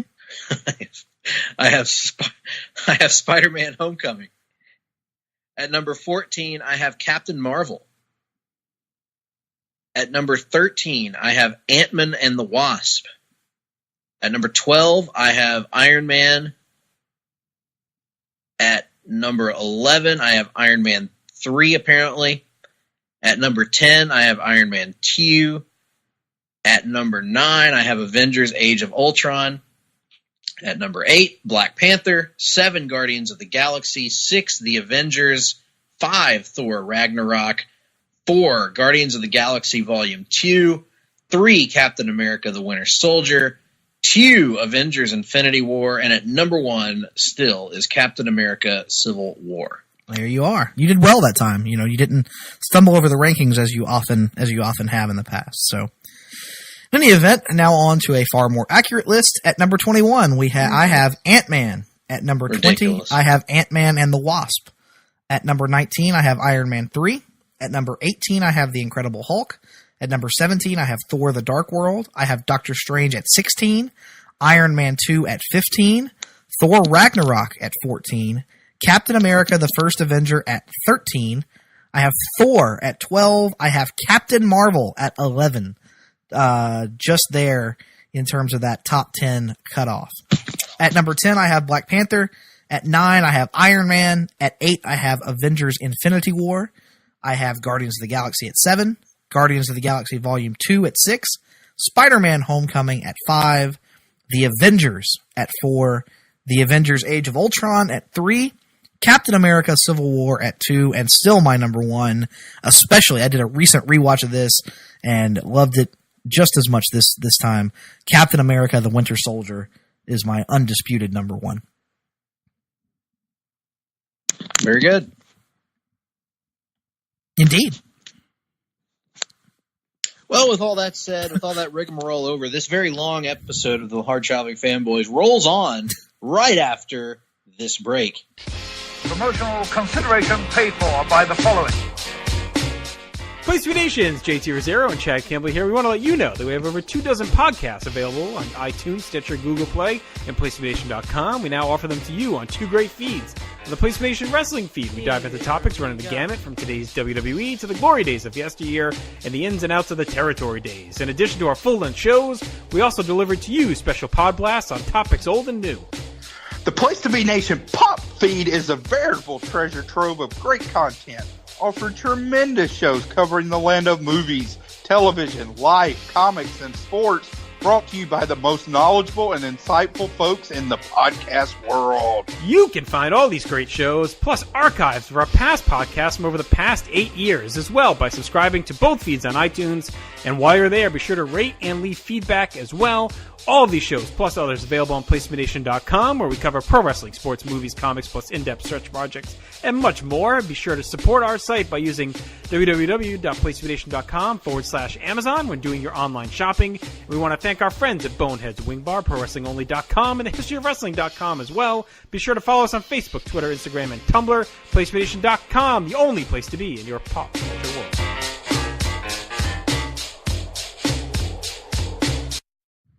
Welcome back, ladies and gentlemen, to the Hard-Traveling Fanboys. As you just heard, we've got a lot of great shows here across our wonderful networks at Place to Be Nation. And let me just remind you about some of the stuff that you can check out on our pop feed right now. We had a busy week on the pop feed with a little something for just about everyone. In the premiere episode of Binge Please, the manager, Todd Weber, explains the concept of his new show and also highlights Netflix's penis, or Pin 15. Steve and Kelly are back in the house with a brand new Songs with Friends. Speaking of highlighting penises. Breaking down penises, November Rain, and Frontin'. The Great Debate number 4 has dropped, with host Andy Atherton welcoming in Russell Sellers, with an S at the end of his name, and David Sunday, Jason Sherman, and Steve Patty to debate subjects across a spectrum of topics. That's a good group of our buddies there, gathering together to talk about pop culture. Andrew and Adam are back with a brand new NBA team podcast and a survey of the landscape and what seems to be on the horizon in their eyes for the teams across the league as the regular season kind of winds down here in the NBA. The Hard-Traveling Fanboys are us, and so we don't have to chill our own products, but we will catch our Captain Marvel month offerings about the death of Captain Marvel and also the first volume of the 2012 series. Yes, that one. And furthermore, a new Talkin' Pop featuring Tim and Jenny as they suffer for your entertainment with a live watch of My Father the Hero. And be sure to stop by the Geek and Sassy Facebook page where you can grab and complete a ballot for the 2nd annual Sassy Awards. Make your voice heard. Nick, what's going on over at the Wrestling Feed? Well, the Wrestling Feed, of course, has the Wrestling Warzone podcast as JT and Chad take a deep dive into the final pay-per-view of the year for the WWF back in 1996. Or 1995, excuse me. That'd be In Your House. Number 5. We also had episode 514 of the Mothership, the Place to Be podcast, where Scott and JT were joined by Peter Winson to check out the legendary NBC's main event from February of 1989. We also saw the debut of a brand new Podblast series from some people named Greg Phillips and Nick Duke. What If Wrestling? In this premiere installment, we dive into what would have happened if Ric Flair had joined the WWF in 1988. But we're not all about podcasting here at Place to Be Nation. No, far from it. We also have a vibrant print media website, which is, of course, not a dying industry in today's day and age at all. We have things back up and running over at PlaceToBeNation.com. As March rolls in, we're going to have lots of written content picking back up in the days and weeks to come. And, of course, finally, be sure to give a like on Facebook to the PTVN Greatest Candy Tournament. The Facebook page there, so you can participate in daily polls as we determine which candy is indeed the greatest of all time. Things got kicked off on March the 10th with a champion scheduled to be crowned on Easter Sunday. A Podblast featuring Andy Atherton, JT, and Michael Cool recently dropped on the Pop Feed with the boys breaking down the field, so check it out. Michael Cool, huh? Hey, man, listen. I don't write this shit. I deliver it as written. As far as I'm concerned, I don't know any Russell Sellers. Russell Seller is the only person I'm aware of. No, wait just a minute. Now, the one thing I do have for you, what candy is going to finish second to Reese's in the candy tournament, Nick? If I had to pick one, I would say I'm going to go Butterfinger. Ooh, a Butterfinger, crispity, crunchity, and peanut buttery. I like it. That's a good pick, actually. I have a rather unique opinion, apparently, that I didn't realize was so unique, and that my favorite candy bar is the Baby Ruth. The Baby Ruth. Chocolate. I mean, it's pretty simple. Chocolate, nuts are in there somewhere. It looks like it looks like a turd when it floats in a pool. It looks like a turd when you drop it in a pool. That's one of the biggest factors favoring it. Mm-hmm. Anyway, Twix is good too. I like Twix. Oh yeah, Twix is underrated. Yep. Mm-hmm. Of course, there's also the classic Snickers. I mean, Snickers is Snickers is a solid choice, certainly. The ones that need to just be eliminated early are any of the Almond Joys or anything that's got sort of that coconut in it. Yeah, it needs to go. Leave your coconut out of my candy. The ones that are just heavily based on just plain chocolate too, like nobody's gonna want. You don't go to the grocery store and be like, I just really want a Hershey bar. It's nothing but chocolate. Nobody wants that crap. Yeah, it's just too much. Too much of a good thing. Mm-hmm. Unlike that country song, it's not a good thing. Remember that song, Nick? What song, Greg? Too much of a good thing is a good thing. I believe it was Alan Jackson. Now, I don't remember that, but I do remember Too Much Fun. Now, who did that one? I don't remember that one. I want to say Joe Diffie, but I may I should know that one then. The great... We are legally obligated to call him the great Joe Diffie. Excuse me, it was Daryl Singletary. Oh. Too much fun. What's that mean, Greg? It's like too much money. There's no such thing. Did Cletus T. Judd ever do a parody version of that? God, I can only hope. When are we going to launch a Cletus T. Judd Deep Dive Pod Blast series? Probably the same time we launch Potting Iron. Or the same time we do a second episode of What If Wrestling.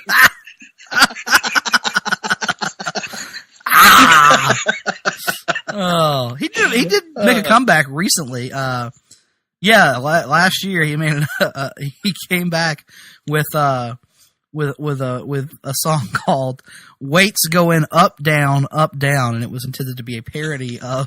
Oh God. And let me tell you, if you want to challenge yourself mentally, spiritually, and otherwise, listen to that song and try to get through the whole thing. Because even me, as a Cletus T. Judd appreciator of sorts, it was a struggle to get through that one with all of it, unless you love hearing a guy saying, up, down, up, down. Well, he was paranoid. He was making a commentary on the state of country music today, Greg. You have to be willing to accept that. Now, certainly, it's no she's got a butt bigger than the Beatles, but my God, what is? What is? I mean, when you peak that early in your career, you're really just setting the stage for failure later on. I mean, that was sort of the Let It Be of 90s country, was it not? That was like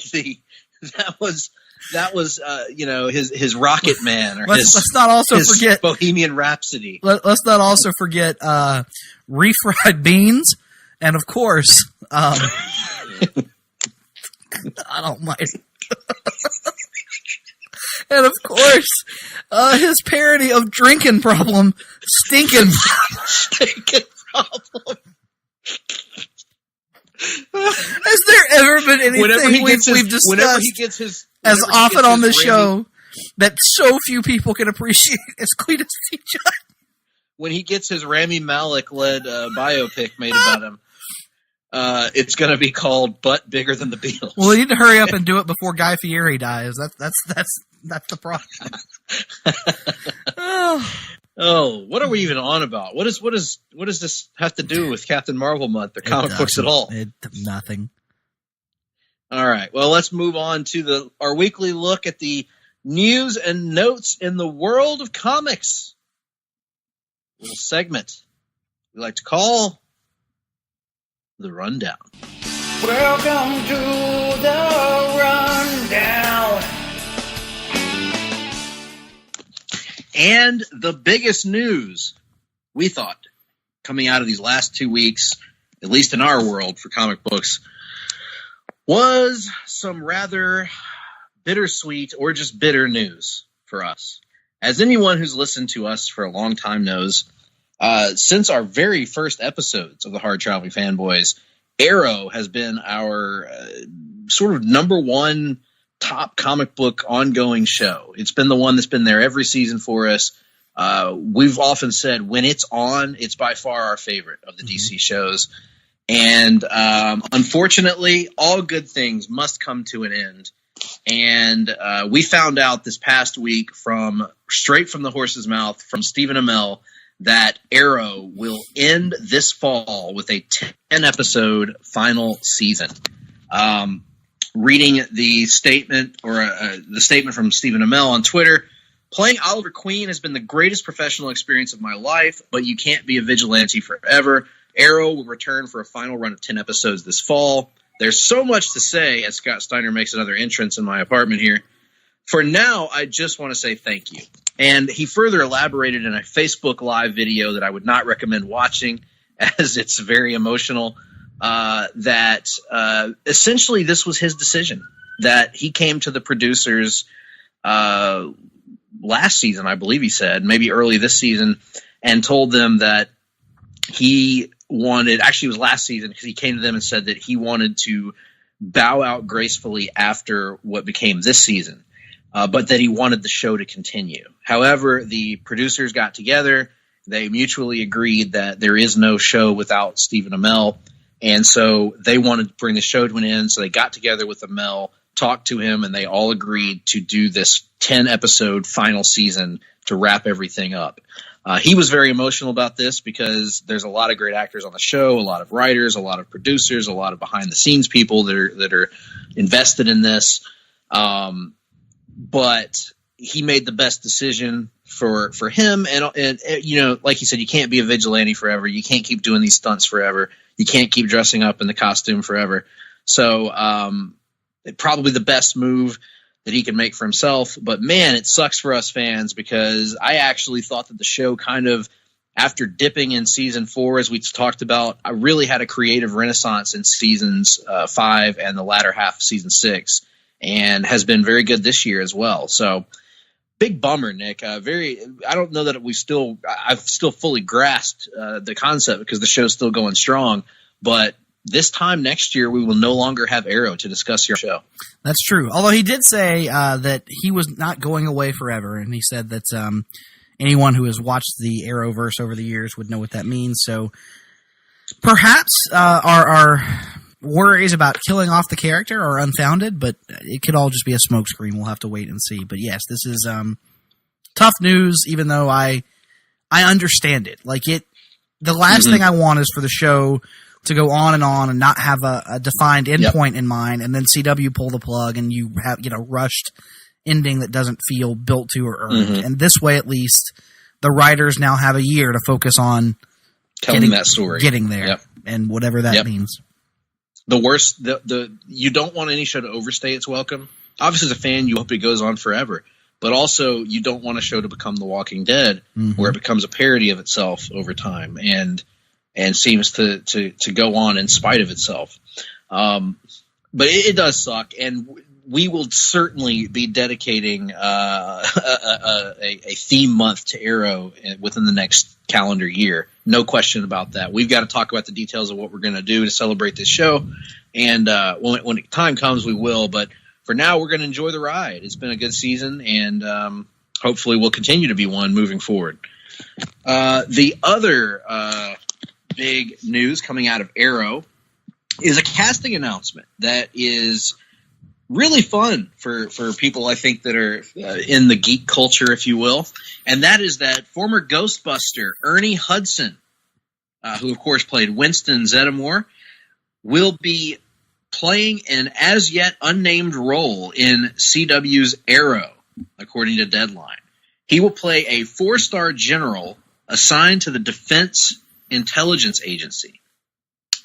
And the article appears unaware that Diggle's the Newsarama article appears unaware that Diggle's code name is Spartan. But anyway, that's the title of the episode, and it relates to Diggle, not Hudson. But yeah, so Nick, really cool casting announcement here to see Ernie Hudson join the Arrowverse. Yeah, that actually is cool. I'm looking forward to that very much. And our last bit of Arrowverse news is that The Flash is getting a brand new showrunner for season 6. The current showrunner, Todd Helbing, is stepping down at the conclusion of season 5 to focus on development for WB television.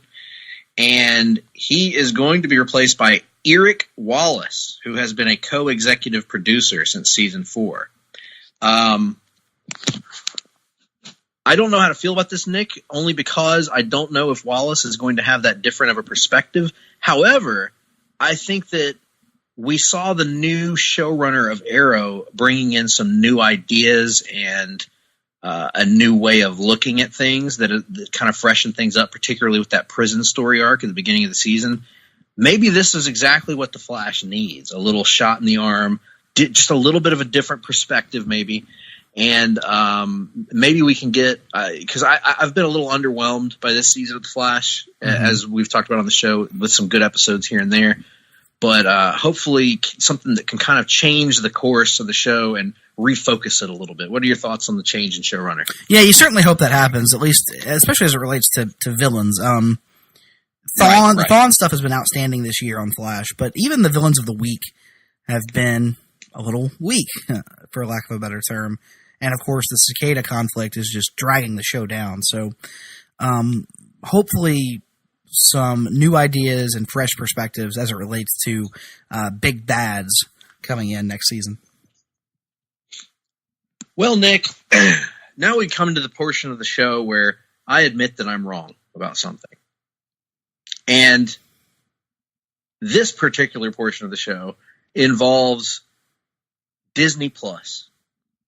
An app that at one time I expressed my doubts that I would be interested in, as I am not a big Disney fan. Actually, you skipped one. Did I skip one? You did. Oh, gosh, I did. Well, let us tackle that, shall we? Whatever. In the world of television, before we get to Disney Plus, AMC's The Walking Dead, a show which I am behind on now by like 3 episodes. But a show that has certainly had its issues in recent seasons, both with its audience numbers and with critical reception and with our reception. But a show that I was starting to enjoy before the mid-season break has confirmed they are AMC has confirmed that they are launching a 3rd Walking Dead TV series. It is in active development. And they're not announcing premiere plans, but they say they have hired creative people that have pitched story outlines. They feel very good about the development of that series. This is in addition, by the way, to Andrew Lincoln's series of spin-off movies that are planned.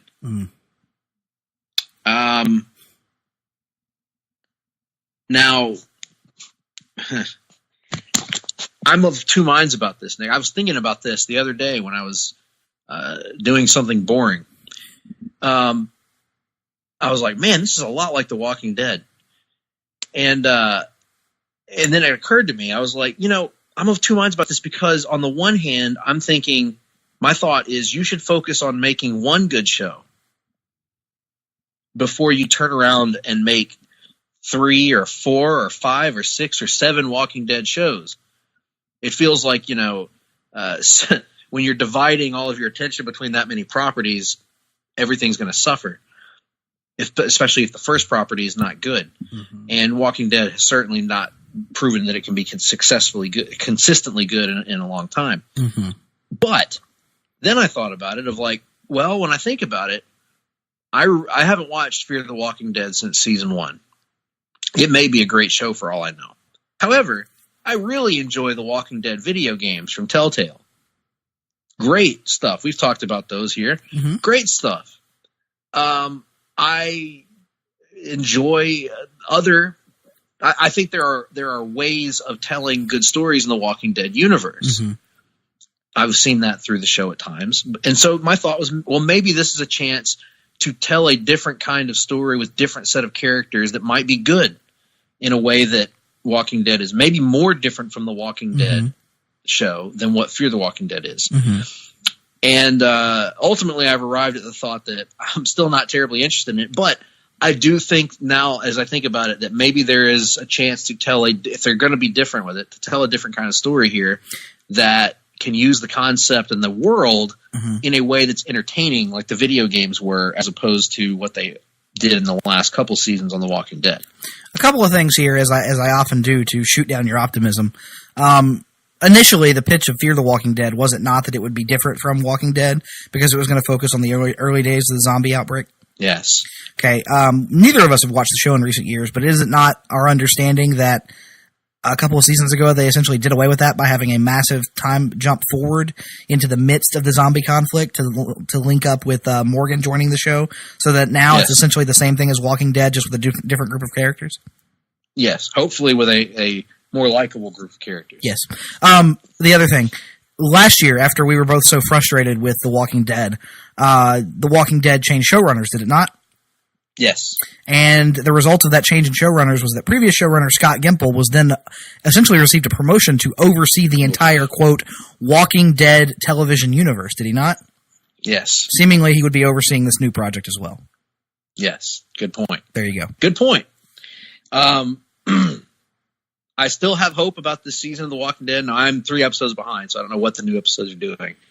But, yeah, I mean, that's a good point. We'll have to see what becomes of it, though, Nick. But another thing that we'll have to see what becomes of is Disney Plus. As I was mentioning before, I was not rudely, but just interrupted in a kind way to remind me of my oversight. Was that I was not on board with Disney Plus because I thought, hey, I'm not a big Disney fan. The Star Wars movies, I've seen them all. I'm not going to sit here and watch Star Wars movies all the time. So I'm not really, it doesn't really have that much of an appeal to me. Wasn't interested in Star Wars live action television shows? I was interested, but not as interested when I heard the premise. The original, when I heard rumors of what the premise would be anyway. I'm more into it now than I was then. But over time, they started to whittle away at me. Star Wars live action show, sure, that could be cool. Even though the parts of Star Wars and the Star Wars universe that appeal the most to me are not the things that appeal to a lot of folks, I guess. But still should be fun. I think it's going to be awesome, actually. But I'm not going to buy a service for one show, generally speaking. Then they start rolling out these Marvel properties. The Loki show, the Scarlet Witch and Vision show, the Falcon and Bucky show. And I'll be honest, they probably already hooked me with that. But the latest announcement only puts that over the top. Because one of my favorite things that Marvel does, and has done consistently for 40 years now, or longer, is a little series that our good pal JR calls What If? Asking hypothetical questions of what if, such as, what if Wolverine had killed the Hulk? What if Loki had found the hammer of Thor? What if the Avengers never lost to anybody? These kinds of questions. What if Austin held the WWF title for 50 consecutive years? Questions like that. And Marvel is now Marvel Studios that is, turning that what if concept into a TV show for Disney Plus, an animated TV show, granted, but an animated TV show using the stories and characters from the Marvel Cinematic Universe, overseen by Kevin Feige. Nick, does this not sound like one of the best things? Yes. It sounds amazing. Like, I am all in on this. Using previously established MCU material as the launching point for this should be amazing. I cannot wait. And as the report, I believe, initial report from Slashfilm or Variety or something of that nature notes, the plan as of right now is that even the actors that are departing the MCU after Endgame, or that we believe to be departing the MCU after Endgame, will likely be, pitches will be made to have them reprise their roles for this, because it will just be a voice acting role that would conceivably be far less time consuming than a actual physical live action role. Indeed. Indeed, to all of that. One other project that I'm looking forward to is James Gunn's Suicide Squad 2. Mm-hmm. And from the sounds of things, it's going to have a much different look from the original Lots Suicide of changes Squad. to this movie, apparently. We talked, I believe, a couple weeks ago about how Will Smith was exiting the film, would not be returning. Well, according to our good friend reports, Idris Elba is the guy that Warner Brothers is aiming to get, and if you read between the lines, it sounds like pretty much has gotten to replace Will Smith as Deadshot in the Suicide Squad sequel. Nick, your thoughts on Idris Elba as Floyd Lawton?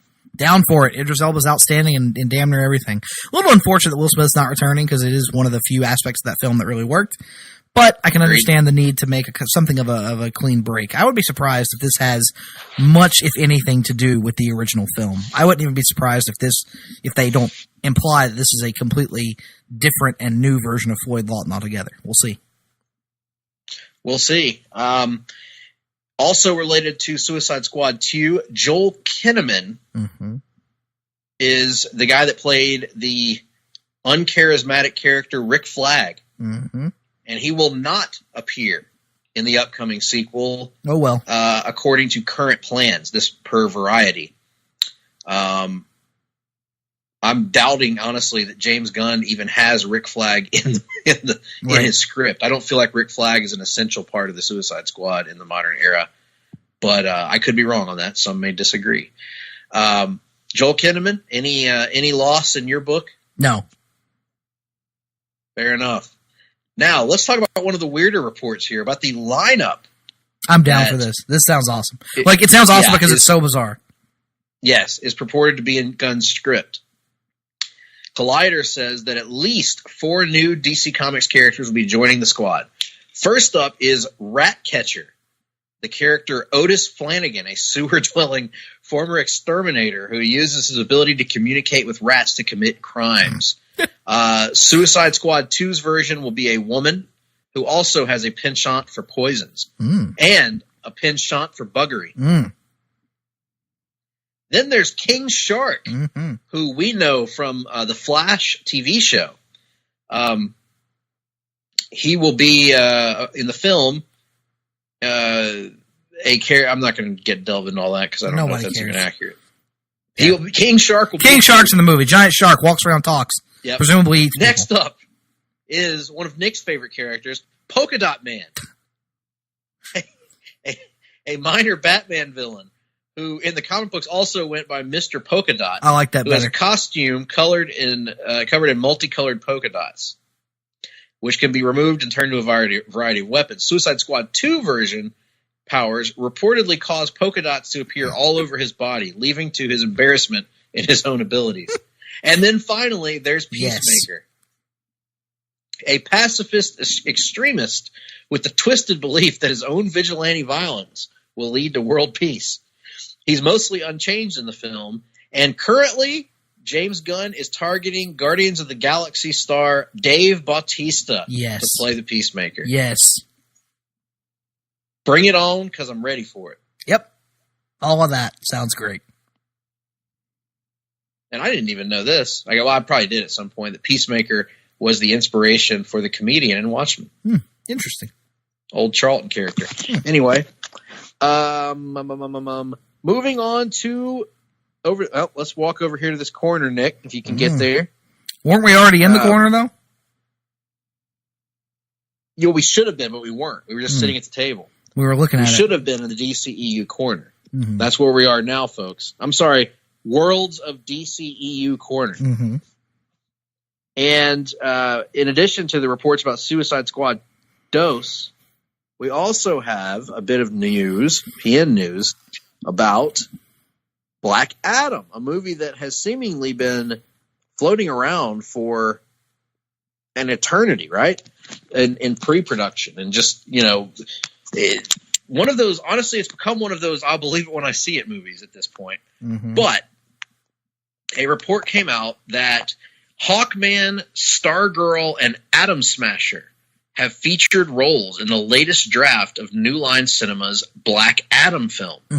That leads me to believe that the Justice Society could play a role in this movie, playing into Jeff Johns' run on JSA and Justice Society.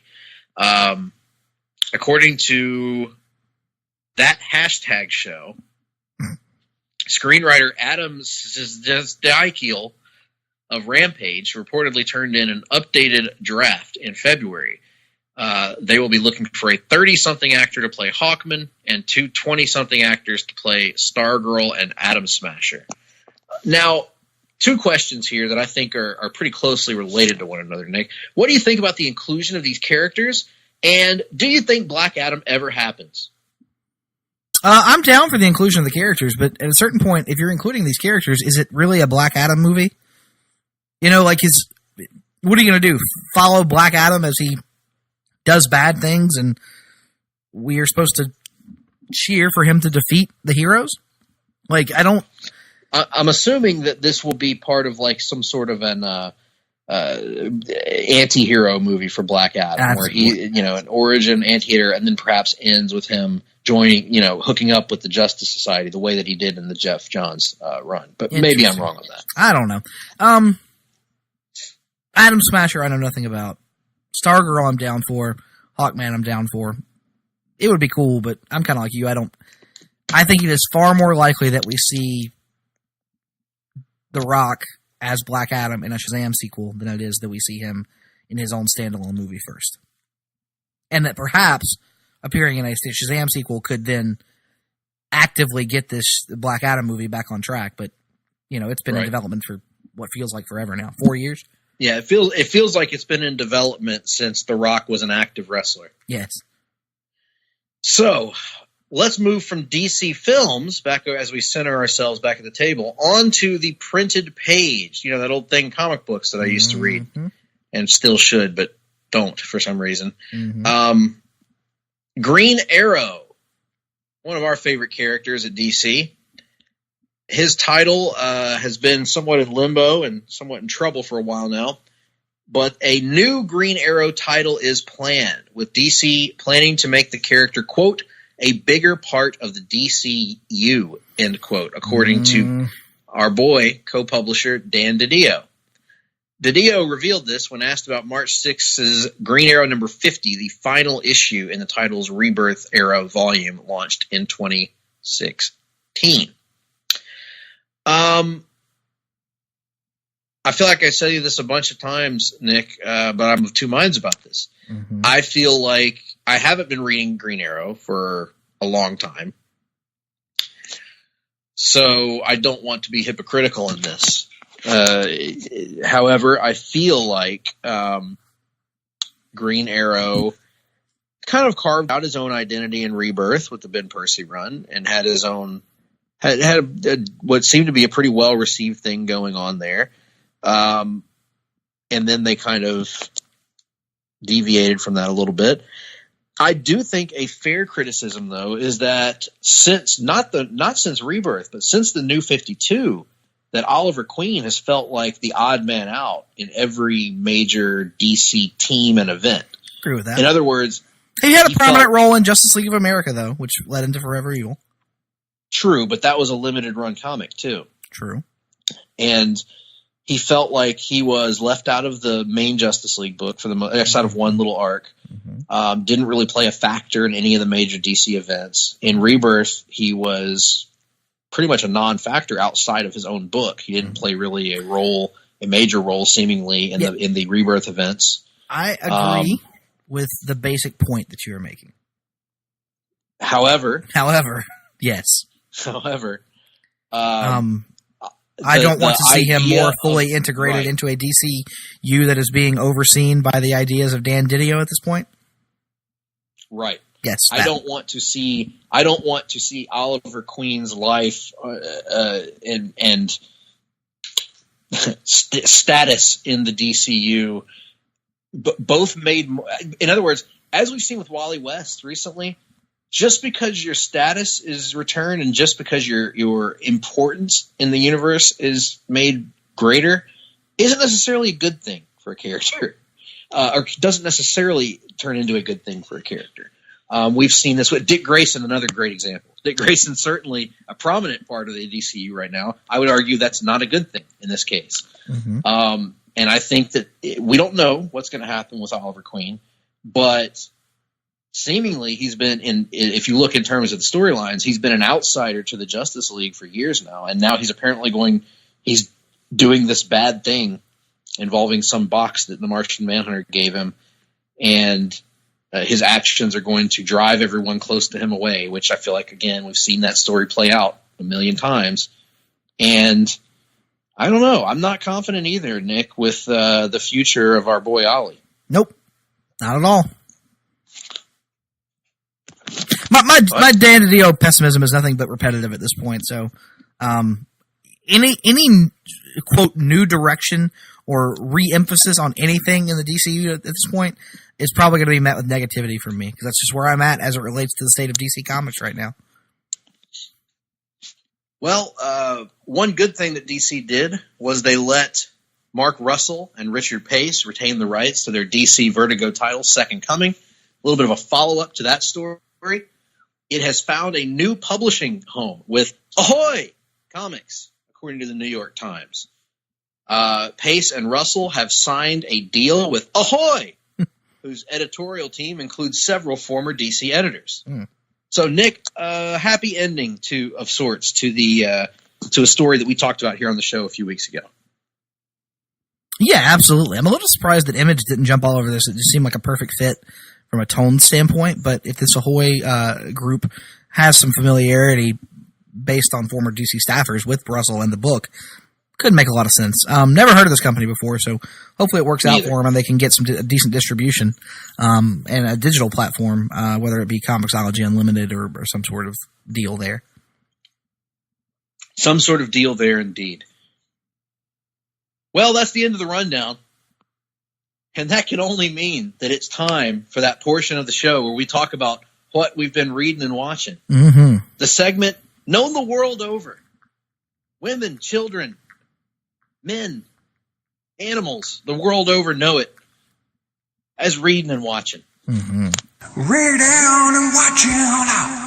What you been reading and watching? What you been reading and watching? So, Nick, what you been reading? No comment. No comment. I plead the fifth.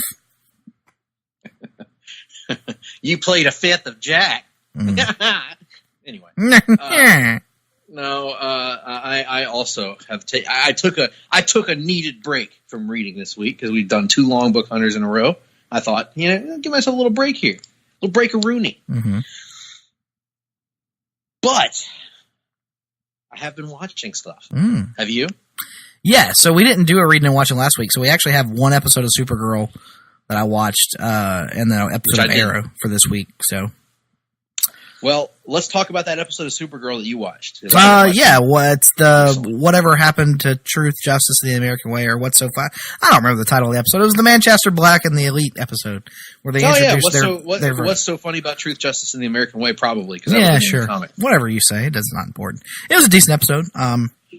Moves forward the Lockwood stuff interestingly enough, and kind of sets up the dynamic. I think what's going to play out over the rest of the season of Supergirl kind of being caught in the middle of these two violently opposed ideologies and factions. So, interesting that they are going to now have, they've had the Agents of Liberty as this villainous force throughout the season, but now they're going to have this force that you would think just by being opposed to them is more heroic or noble in nature, but it's really not. It's kind of showing you how the point seems to be that extremism in any form is ultimately not good for the world. So I dug the episode. I'm interested to get your thoughts when you get a chance to see it. Yeah, I'm looking forward to it. I've enjoyed the season for Supergirl as it's progressed. I just need to catch up at some point. And gosh, do we have 2 weeks of Arrow to talk about? No, one. Okay. 1 week of Arrow to talk about. And God help me, I'm struggling to remember what that episode was. I believe it was called Brothers and Sisters, if I'm remembering correctly. Brothers and Sisters. And this was the episode that featured the new Suicide Squad, right? Mm-hmm. Led by Ricardo Diaz. Mm-hmm. Also featured Oliver and Emiko working together. Him trying to earn her trust, seemingly. And also featured this is probably the biggest, there's a lot that happened in this episode, honestly. This is a very eventful episode. Include the flash forwards as well. And also featured the on-screen debut of the character Dante, Mm-hmm. who is played by Adrian Paul, a.k.a. Duncan MacLeod, the TV Highlander. And holy mackerel, that for his age, that dude can still move. His fight scene with Green Arrow in this episode was fantastic. And he came off like a total badass, to the point where it felt like he could have beaten Ollie in their encounter, which is no small feat in the Arrowverse, with his standing in the hand-to-hand rankings, I guess, if you would say. So Dante is instantly an intimidating villain, and one that Adrian Paul's a good actor who plays him with panache. All of the stuff at the new Suicide Squad was good. Diggle and Lila, their situation at Argus kind of gets resolved a little bit, as Diggle has a reason to just return to Star City. And we get a pretty major development in the worlds of both Olicity and Oliver's relationship with his sister, Emiko. So Felicity finally tells Oliver that she's pregnant. I thought this was a great moment, Nick. One of my favorite moments of the season to this point. Really a touching moment between them. Felicity gets some needed closure on the Diaz arc. Diaz himself gets closure in a pretty major way. This was a very strong episode, I thought, Nick. I really enjoyed it. One of the most eventful episodes in a while, it felt like. Yeah, I dug it as well, especially the flash forward stuff, where we get a little bit of the dynamic between the revealed Mia Smoke and William, kind of getting that dynamic there. As you mentioned, the Suicide Squad or Ghost, what do they call it? What are they calling on the show now? Ghost. I've forgotten. Ghost something or the other. I don't know. Ghost Protocol. Ghost Protocol, yeah. No, all good stuff. Arrow continues to have some momentum here, so enjoying it. Yeah. And Tuesday, which you haven't seen The Flash yet, so I'm not. We should not discuss that. So we won't. And that'll bring an end to reading and watching. Actually, I did want to talk about playing, something that I played while I was down there on the Mississippi Gulf Coast. I got to play a couple of cool arcade games, one of which was the Batman arcade game that we've talked about a time or two, perhaps, in passing on the show, where you get to play as different Batmobiles. And I, as I always do, picked the 89 Batmobile to play as. And did not do well, but enjoyed it nonetheless. I did not progress very far into the game, but enjoyed playing through it. They also had the Injustice arcade game, which I'll be honest, Nick, I did not know existed. Yes. Are you aware of this? Vaguely, yes. I believe it's very similar to the mobile game. It actually gives you cards. The game actually gives you like trading cards of based on, if assuming that you win your matchup, obviously. And the weird thing is you seemingly didn't have control of who you picked on your team. Like, it randomly assigns you like two teams to pick from, I think, if I'm remembering this game correctly. And I picked one that had like Sinestro and a few other people on it. Then once you win, it randomly gives you a trading card. And it's got this whole list of trading cards on a giant billboard next to the arcade that shows you all the ones they had. I got pretty randomly a Deathstroke from Arkham Origins card that I got from the game. Played that. It was fun. I'm trying to think of the other comic book related games that I might have played. Oh, yes. Probably my favorite one of the traditional arcade games that I played while I was there was actually a Walking Dead arcade game that they had at Jimmy Buffett's Margaritaville. And it was a Walking Dead arcade game where it's potentially two-player. I played it by myself. And you get into a sort of a seated position in this little booth thing, and you're armed with a crossbow. And the premise of the game is that you take over somebody that is in a prison, similar to season 2 of the television, or season 3 of the television series. And you're in this prison, and you're with a woman beside you, or if you're the woman, you're with the guy. And you're the zombies, the walkers, have broken into the prison, and you're trying to escape this prison with your friends. And the thing that makes this game fun is it really sticks to Walking Dead canon, which is that only headshots matter. And that makes it both really fun and really, really challenging.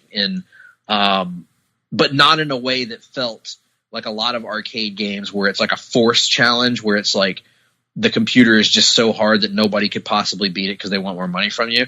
It was a game where if I had been better, I feel like I could have cleared it a lot quicker than I did, a lot easier than I did. But it was really fun, man. I thought it was a really cool dynamic, having to aim for the head, being unforgiving with your ammo, having to watch, your ammo very closely. It was super fun. I'd recommend anybody that finds that Walking Dead arcade game to play it. Interesting. And that is it. That brings an end to that segment.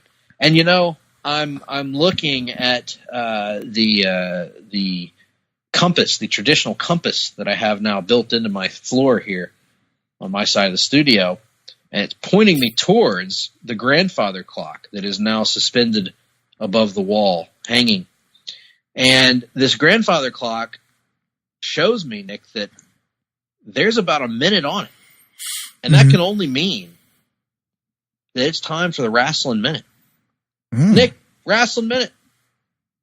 Yeah. What's going on? We had, of course, the WWE Fastlane pay-per-view, which is very important. I mean, there's always a great justification for having 2 whole pay-per-views in between the Royal Rumble and WrestleMania.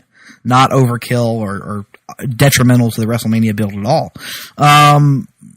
Decent show. I enjoyed it. I thought pretty much everything on it was good to very good. And then we had a very lackluster episode of Monday Night Raw that followed up on it. So you take the good, you take them bad, and they take the bad, and there you go. Messed that up. Fair enough. Yes, I very much enjoyed Fastlane. Thought it was a very good show. Raw, up and down. Good stuff at the end with Drew McIntyre, and a pretty poor Triple H and Batista segment are the main things I remember from Raw. Oh, and a good Ronda Rousey segment. There you go. Are the main things I remember from Raw.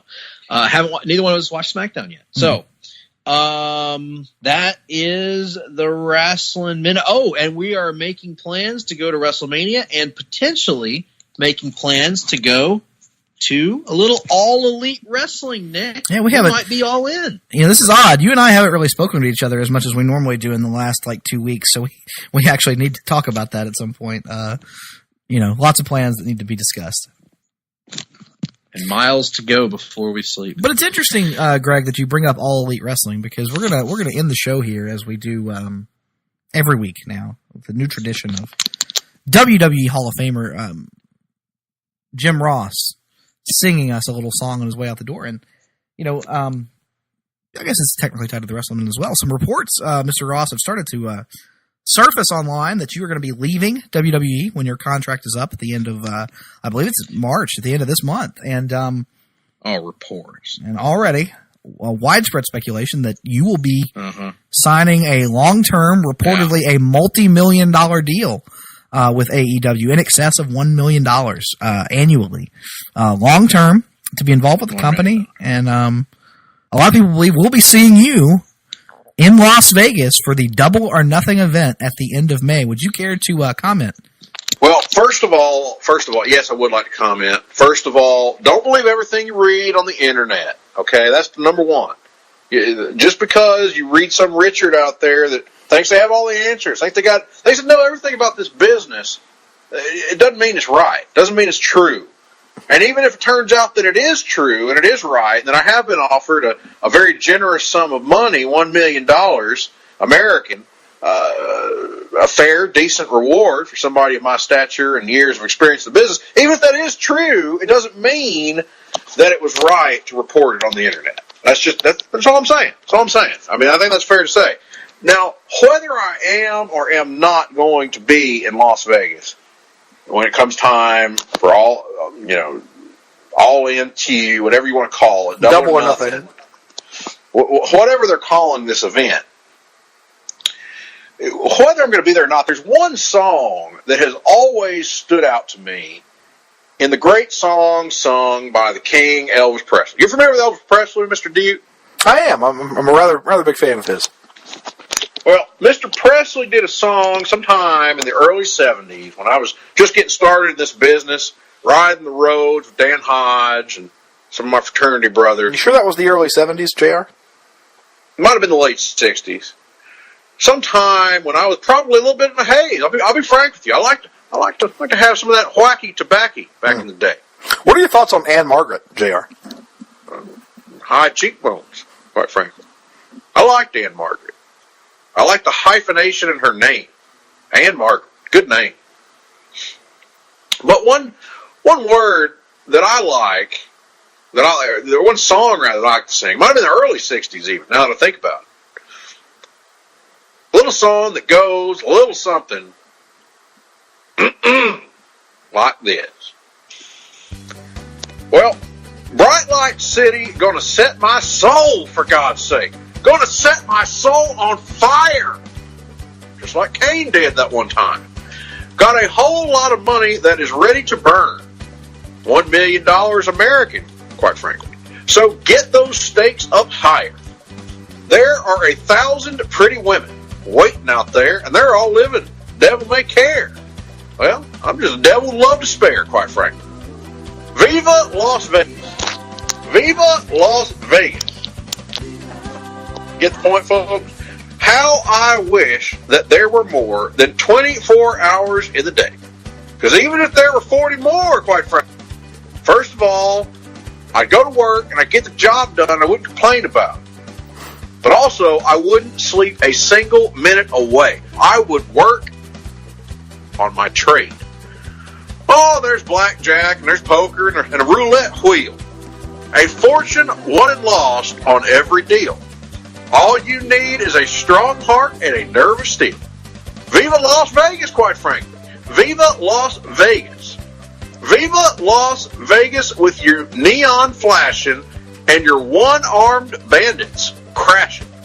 All those hopes down the toilet drain. You know what also got shoved down the toilet drain one time was a turd the size of my forehead. It was Brian Pillman. I'll never forget it as long as I live. We were in some building somewhere in Ohio, I think, and Brian Pillman called me into the bathroom and he pointed down and said, "Look at this, JR, look at this." And I said, "What are you calling me in here for, Scooter? I mean Pillman." And I walked in there and I looked at that toilet, and by God, it was the most amazing thing I'd ever seen in my life. You didn't even want to flush it. It was so impressive. Viva Las Vegas, turning day into nighttime, turning night into daytime. If you see it once, you'll never be the same again. I'm going to keep on the run. I'm going to have me some fun if it costs me my very last dime.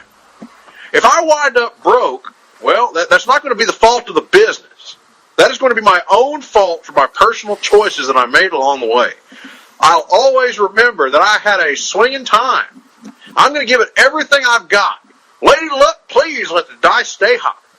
Let me shout a 7 with every shot. Viva Las Vegas. Viva Las Vegas. Double or nothing. Viva, viva. Double or nothing. Las Vegas.